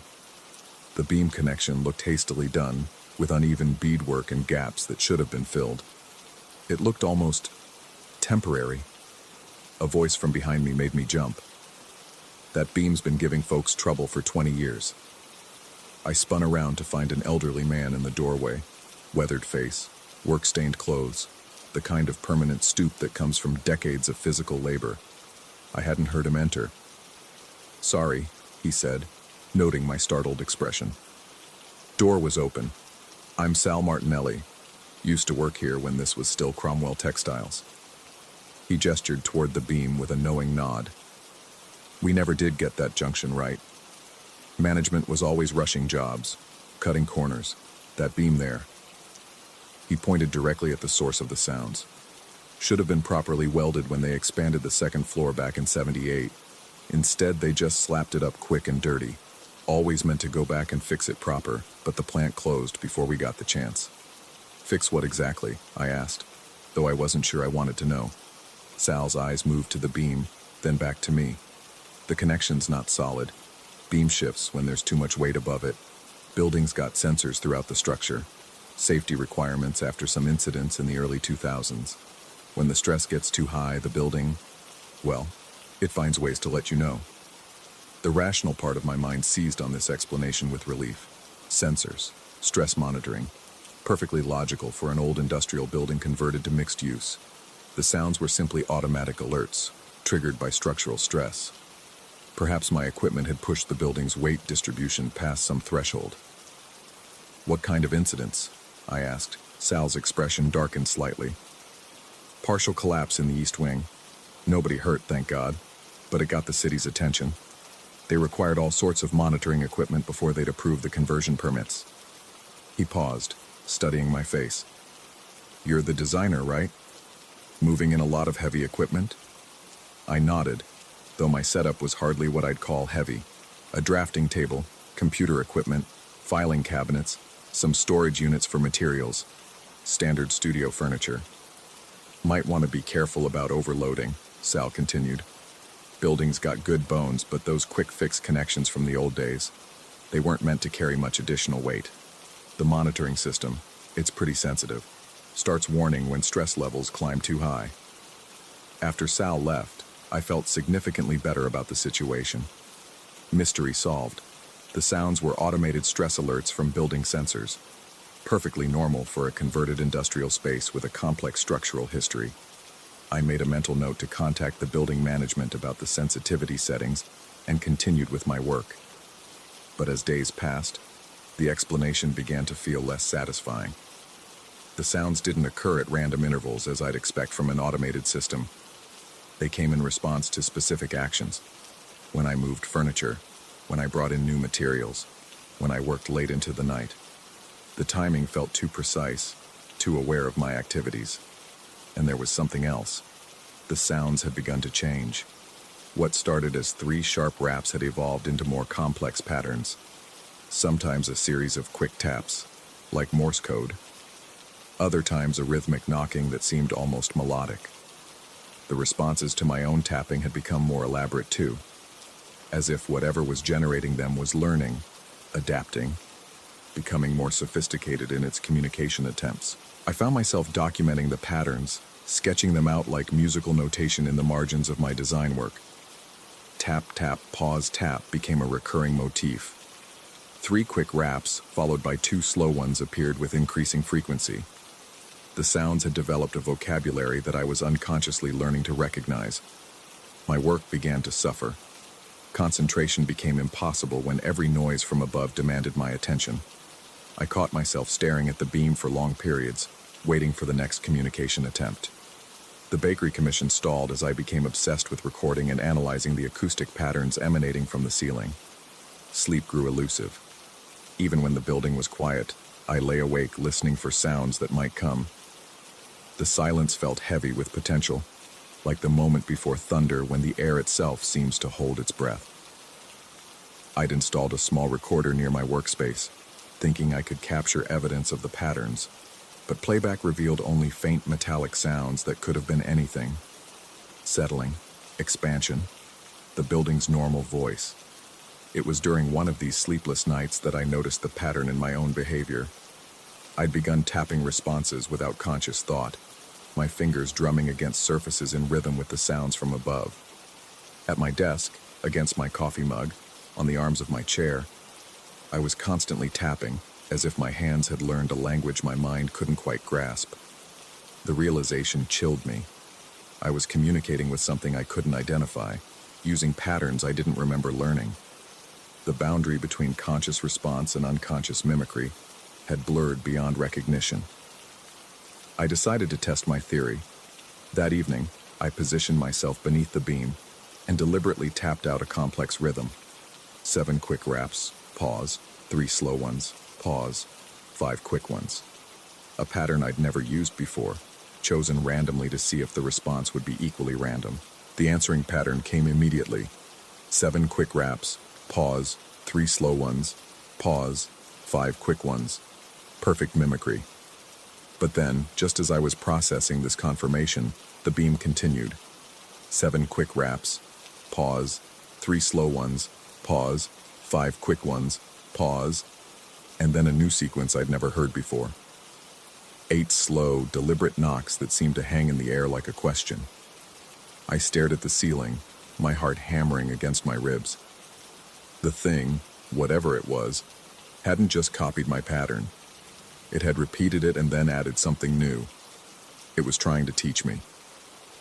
Over the following days, this educational process continued. Each evening, the sounds would begin with familiar patterns, then introduce new elements. Simple at first, variations in timing, changes in rhythm. But gradually, the communications became more complex, more urgent. What had started as basic call and response had evolved into something approaching conversation. I found myself responding without deciding to respond, my hands moving against metal surfaces in patterns that felt natural, but which I couldn't explain. The language was becoming instinctive, bypassing my rational mind entirely. I was learning to speak in metallic percussion, though I had no idea what I was saying. My workspace began to feel different. The beam overhead seemed lower, more present, as if it had grown in importance and mass. The sounds had become so frequent that silence was notable rather than noise. I'd grown accustomed to the constant communication, the sense of something listening from the spaces between steel and stone. It was during a particularly intense late-night design session that I received the most complex message yet. I'd been working on logo concepts for nearly 6 hours, my desk covered with sketches and half-finished designs, when the sounds began. But instead of the usual patterns, this was different, urgent, rapid-fire, almost frantic. The metallic percussion filled the space with rhythms I'd never heard before. Complex overlapping patterns that seemed to convey panic or warning. I found myself standing beneath the beam, my hands pressed against the column, feeling vibrations that seemed to originate from somewhere deep within the building's structure. The message was clear, though I couldn't have said how I understood it. Too much weight, too much stress, something approaching a critical threshold. I looked around my studio with new eyes. My equipment, my furniture, my growing collection of design materials, none of it seemed particularly heavy. But according to my invisible correspondent, the building was approaching some kind of structural limit. The rational explanation remained sensors and stress monitoring, but the rational explanation no longer felt adequate. The communications were too complex, too responsive, too aware of my specific activities and emotional states. Whatever was generating these sounds knew when I was frustrated with my work, when I was tired, when I was afraid. It responded to my moods as much as my actions. I began to research the building's history with obsessive thoroughness. The internet yielded fragments, construction dates, ownership transfers, business licenses. Cromwell Textiles had operated from 1952 to 1999, manufacturing synthetic fabrics for industrial applications. The expansion Sal had mentioned was documented in city planning records from 1978, along with the required structural modifications. But there were gaps in the record, missing inspection reports from the renovation period, incomplete documentation of the safety modifications implemented after the 2003 incident, and something else, multiple noise complaints from other tenants over the years, all describing metallic sounds from the ceiling, all dismissed as normal building settlement. I wasn't the first person to hear these sounds, but according to the complaints, I was the first to stay long enough to learn their language. The building had been trying to communicate for decades, sending its warnings to a succession of tenants who'd either ignored them or moved away. I was the first person to listen, to respond, to engage with whatever intelligence lived in the spaces between beam and beam. But understanding this didn't make the situation less disturbing. If anything, it made everything worse. I was in conversation with something I couldn't identify, something that knew my schedule, my work patterns, my emotional states. Something that was growing more urgent in its communications with each passing day. The warnings were becoming more specific. Not just too much weight, but too much weight in specific locations. The sounds would intensify when I moved furniture near certain walls, when I stacked materials in particular corners. My invisible correspondent was providing real-time feedback on structural stress, guiding me away from actions that might compromise the building's integrity. But it was also becoming more demanding. The communications would continue until I responded, growing louder and more insistent if I tried to ignore them. Work became impossible without constant acoustic interaction. I found myself spending more time tapping responses than creating designs. more energy focused on metallic conversation than on the projects that were supposed to pay my rent. My clients began to notice the delays. The bakery commission, originally due within 2 weeks, stretched into its second month with no completion in sight. Other potential projects went unanswered as I became increasingly absorbed in my building-based communications. My bank account dwindled while my expertise in structural percussion grew. It was during one of these marathon communication sessions that I realized I was no longer alone in my understanding. Other sounds had joined the conversation. Different tones, different rhythms, originating from different locations throughout the building. What I'd thought was a single correspondent was actually a network, a building-wide intelligence that communicated through its structural elements. The main beam remained the primary voice, but now I could distinguish secondary sounds from the ventilation system, rhythmic pulses from the water pipes, soft metallic whispers from the electrical conduits. The entire building was alive with conversation, and I was somehow at the center of it all. The messages were becoming more personal, not just warnings about weight distribution, but comments on my work, my lifestyle, my emotional state. A particular rhythm that accompanied my most successful design sessions. Different patterns when I was frustrated or tired. The building wasn't just monitoring structural stress, it was monitoring me. I began to question the nature of what I was experiencing. The rational explanations, sensors, automated systems, acoustic quirks, no longer seemed adequate to explain the complexity and responsiveness of the communications. But the alternative explanations were even more difficult to accept. Was I losing my mind? Had isolation and stress triggered some kind of auditory hallucinations? Were the patterns and communications simply the product of a designer's brain trying to impose order on random noise? The uncertainty was almost worse than any definitive answer would have been. I decided to conduct one final test. I would ask a direct question and see if I received a comprehensible answer. Not patterns or rhythms, but actual information that could be verified. That night I positioned myself beneath the main beam and spoke aloud to the ceiling. "What do you want from me?" The response was immediate and overwhelming. Every piece of metal in the building seemed to vibrate at once. Pipes, beams, conduits, ventilation systems. The sound was deafening. A mechanical symphony that filled every corner of the space with meaning I could almost but not quite understand. But beneath the cacophony, I caught fragments of something that might have been language. Not words exactly, but concepts transmitted through rhythm and tone. Images formed in my mind as the sounds washed over me. The building under construction, workers cutting corners, critical connections left incomplete. The sensation of tremendous weight pressing down on inadequate supports. The constant stress of holding together despite fundamental structural flaws. And then, cutting through everything else, a single clear message. Help. The building wasn't just warning me about structural problems. It was asking for help to fix them. The communications, the patterns, the growing urgency.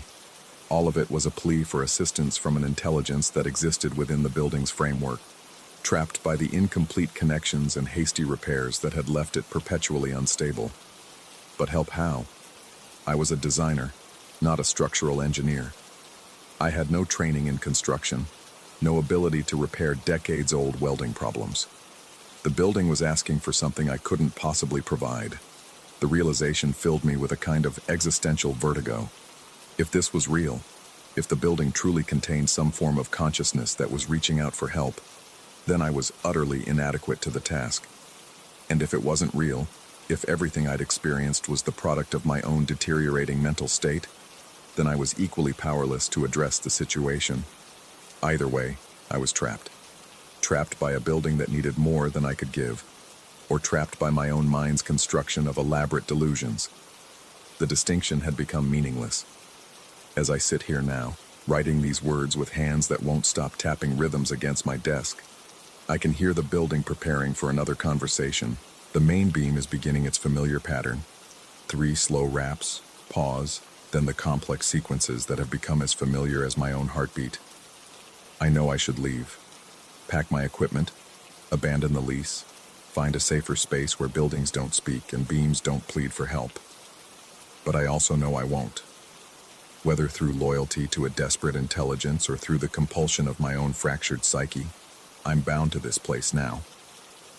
The building needs something from me that I can't provide, but can't stop trying to give. And with each passing day, the weight of that impossible responsibility presses down on everything like a beam that was never properly welded, holding together through will alone. The sounds are starting again. It's time to answer. Story 8. In the old mansion squatted against the October sky like a wounded animal, its renovated facade unable to disguise the weight of whatever histories it carried. I'd chosen this place specifically for its isolation. 3 weeks to finish my novel without distractions, or so I'd told myself. The website had promised authentic Victorian charm in a restored setting, though they'd failed to mention how the floorboards seemed to whisper with each step, or how the shadows fell wrong in certain corners. My room occupied the third floor's eastern wing, a spacious chamber with tall windows that offered an unobstructed view of the mansion's opposite wing. The manager, a thin man named Whitmore who spoke in perpetual apologies, had assured me this was their finest accommodation. The antique furniture gleamed with fresh polish, and a massive mirror dominated one wall, its silvered surface pristine, except for a hairline crack that caught the light at odd angles. I'd been there 2 days when I first saw him. The afternoon sun slanted through my windows as I struggled with a particularly stubborn chapter, fingers hovering uselessly over my laptop keyboard. Writing had become increasingly difficult lately. Words that once flowed like water now emerged as reluctant drops. My editor's deadline loomed like a storm cloud, and the pressure had begun manifesting in sleepless nights and a growing sense that I was being watched. It was during one of these creative paralysis moments that movement in the opposite wing caught my eye. Through a window directly across from mine, I glimpsed a figure, a man of indeterminate age adjusting something at his throat.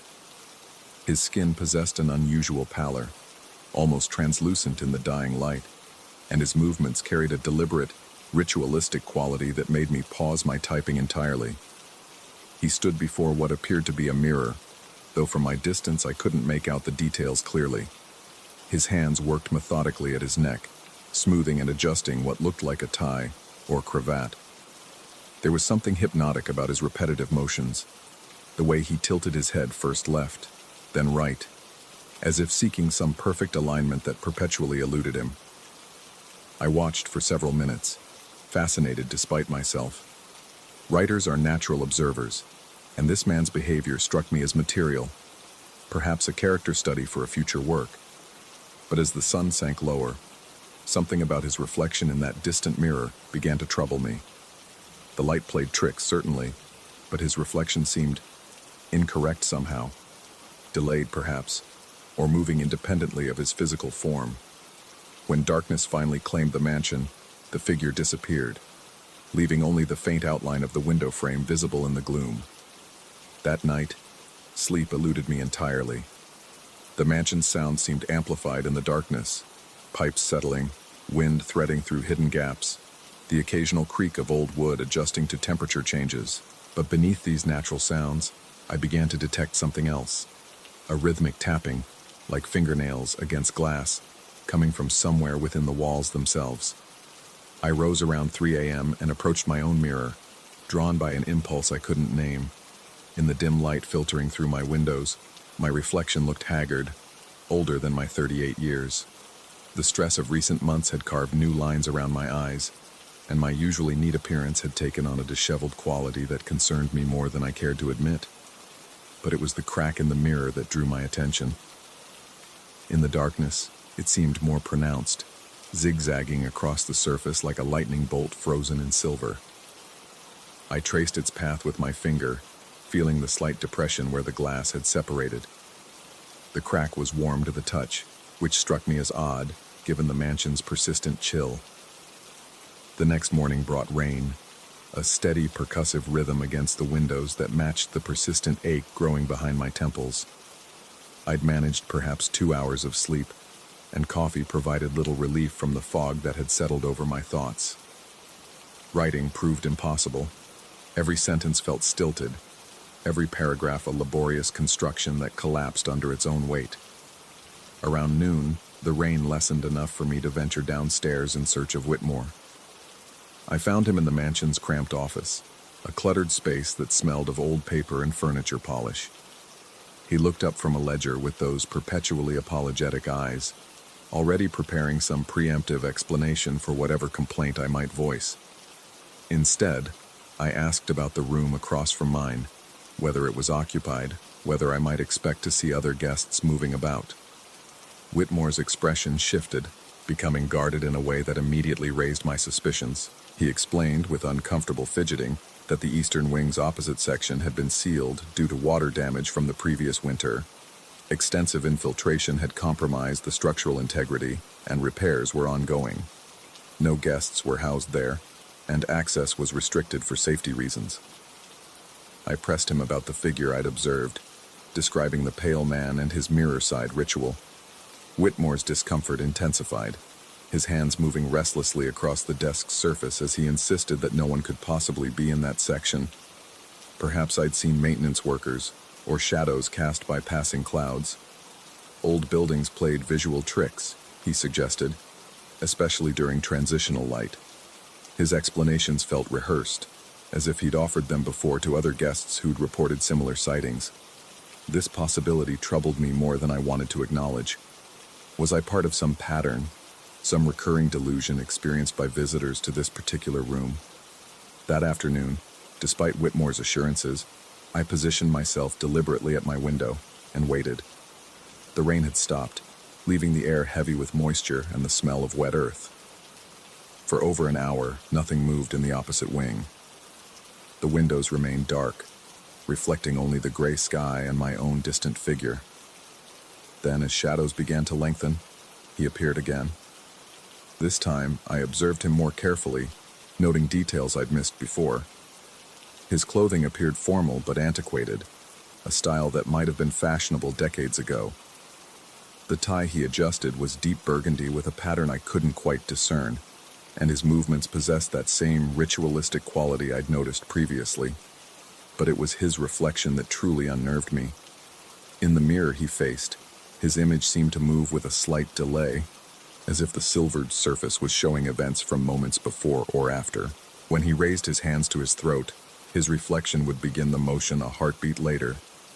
When he tilted his head, the mirror image would hold the previous position for just long enough to create a disconcerting disconnection. I blinked hard, rubbing my eyes and looking again. Perhaps fatigue was affecting my perception. But the phenomenon persisted, growing more pronounced as I watched. The reflection began to seem like a separate entity entirely, mimicking, but not quite matching the man's movements. As darkness approached, something else changed. The figure's attention, which had been focused entirely on his mirror throughout my previous observations, suddenly shifted. His head turned, slowly, deliberately, until he was looking directly at my window. Even across the distance between wings, even through the intervening glass and shadow, I felt the weight of his gaze. My skin prickled with the unmistakable sensation of being scrutinized, evaluated, perhaps judged. We stared at each other across the gulf between buildings, two figures framed in windows like opposing portraits. Then he smiled. It was a subtle expression, barely visible at such distance, but unmistakable in its deliberate nature. He knew I was watching. Perhaps he had always known. The realization sent ice through my veins and drove me back from my own window, heart hammering against my ribs like a trapped bird. I spent the remainder of the evening away from the windows, forcing myself to focus on my manuscript despite the tremor in my hands and the persistent feeling of being observed. Words came grudgingly, each sentence requiring enormous effort to construct. My protagonist, a detective investigating disappearances in a small town, began taking actions I hadn't planned, as if the story was writing itself through me rather than emerging from my conscious mind. When exhaustion finally forced me toward bed, I discovered something that stopped me cold in the center of my room. The crack in my mirror had changed. Where before it had been a single hairline fracture running diagonally across the surface, now multiple cracks radiated outward like a spider web. They formed a pattern, deliberate, almost artistic in its complexity. And in the center, where the cracks converged, The mirror's surface had taken on a cloudy quality that seemed to move independently of any external light source. I approached slowly, each step feeling like a descent into something I didn't understand and wasn't prepared to face. The reflection that met me was wrong in ways I struggled to articulate. My face was there, recognizable but somehow altered. My eyes appeared darker, more deeply set. My hair seemed thinner, grayer at the temples than I remembered. But most disturbing was the clothing. In the reflection, I wore a tie. A deep burgundy tie with a pattern that matched exactly what I'd observed on the figure in the opposite wing. It was knotted perfectly at my throat, complementing a formal shirt I'd never owned. My reflection self raised hands to adjust this impossible accessory, smoothing and straightening it with the same ritualistic movements I'd witnessed from across the courtyard. But I wore no tie. My throat was bare above a simple sweater. My hands remained at my sides, yet in the mirror they moved independently, performing their careful adjustments. The disconnect sent vertigo cascading through me. I stepped back, but my reflection remained in place, continuing its meticulous grooming. When I raised my hand to touch my throat, to confirm the absence of any neckwear, my reflection's hands moved to complete their tie adjustment instead. Sleep became impossible. I spent the night in a chair positioned far from the mirror, watching its surface for any change while fighting waves of nausea and disorientation. The cracks seemed to shift and deepen as the hours passed, and occasionally I caught glimpses of movement within the clouded center, shapes that might have been figures, or might have been shadows, or might have been nothing more than my exhausted mind creating patterns from chaos. By morning, the mirror had become completely opaque in its center, the cracks extending almost to its edges. My reflection, when I could bear to look, showed increasing details that didn't match reality. The tie appeared more solid, more real, as if it was gaining substance while my actual appearance faded. The formal shirt had acquired texture and depth, complete with cufflinks that caught light from sources I couldn't identify. I tried calling Whitmore, but the phone in my room produced only static. When I attempted to leave, to find him in person and demand explanations or relocation to another room, the door handle wouldn't turn. The mechanism seemed functional, but some invisible resistance prevented it from operating. I was trapped with a mirror that showed impossible reflections, and a growing certainty that whatever was happening to me had happened before, to others who'd occupied this room. The figure in the opposite wing appeared earlier that day, visible even in full sunlight. His behavior had changed, become more animated, as if some crucial phase was approaching completion. He gestured toward my window, beckoning with movements that my reflection mimicked perfectly despite my body remaining motionless. And slowly, terribly, I began to understand. The mansion hadn't been renovated. It had been restored, returned to some previous state, some configuration that allowed certain events to repeat themselves. The room across from mine wasn't sealed due to water damage. It was sealed because whatever had happened there was finished, complete, ready to begin again in a new location. In my reflection, the tie was now accompanied by a jacket, dark and formal. My reflection self's hair was properly styled, his posture more erect than my actual slouching form. He was becoming something else, someone else, while I remained unchanged. Or perhaps it was the opposite. Perhaps I was fading while he gained substance. The cracks in the mirror had formed a perfect frame around this other version of myself. When I moved close enough to touch the glass, the surface felt warm, almost alive. My reflection placed its palm against the opposite side, and for a moment I felt another hand, cold, substantial, pressing back against mine through the silvered barrier. That night, as I watched my reflection complete its transformation into something I'd never been, I finally understood what the manager had tried to warn me about through his careful non-explanations. This room was a passage, a place where one thing became another. The previous occupant had completed his transition, had moved from this side of the mirror to the other, leaving behind an empty shell that would eventually fade entirely. And now, it was my turn. My reflection smiled at me, the same subtle expression I'd seen from the figure across the courtyard. It raised one hand to adjust its perfect burgundy tie, then turned away from the mirror entirely, walking deeper into whatever space existed beyond the glass. I remain here, watching through my window as a new guest settles into the room I once occupied. He sits at his laptop, struggling with words that won't come, occasionally glancing up to observe the figure across the courtyard. A pale man in formal attire who adjusts his tie before a broken mirror with infinite, patient precision. Soon his mirror will begin to crack.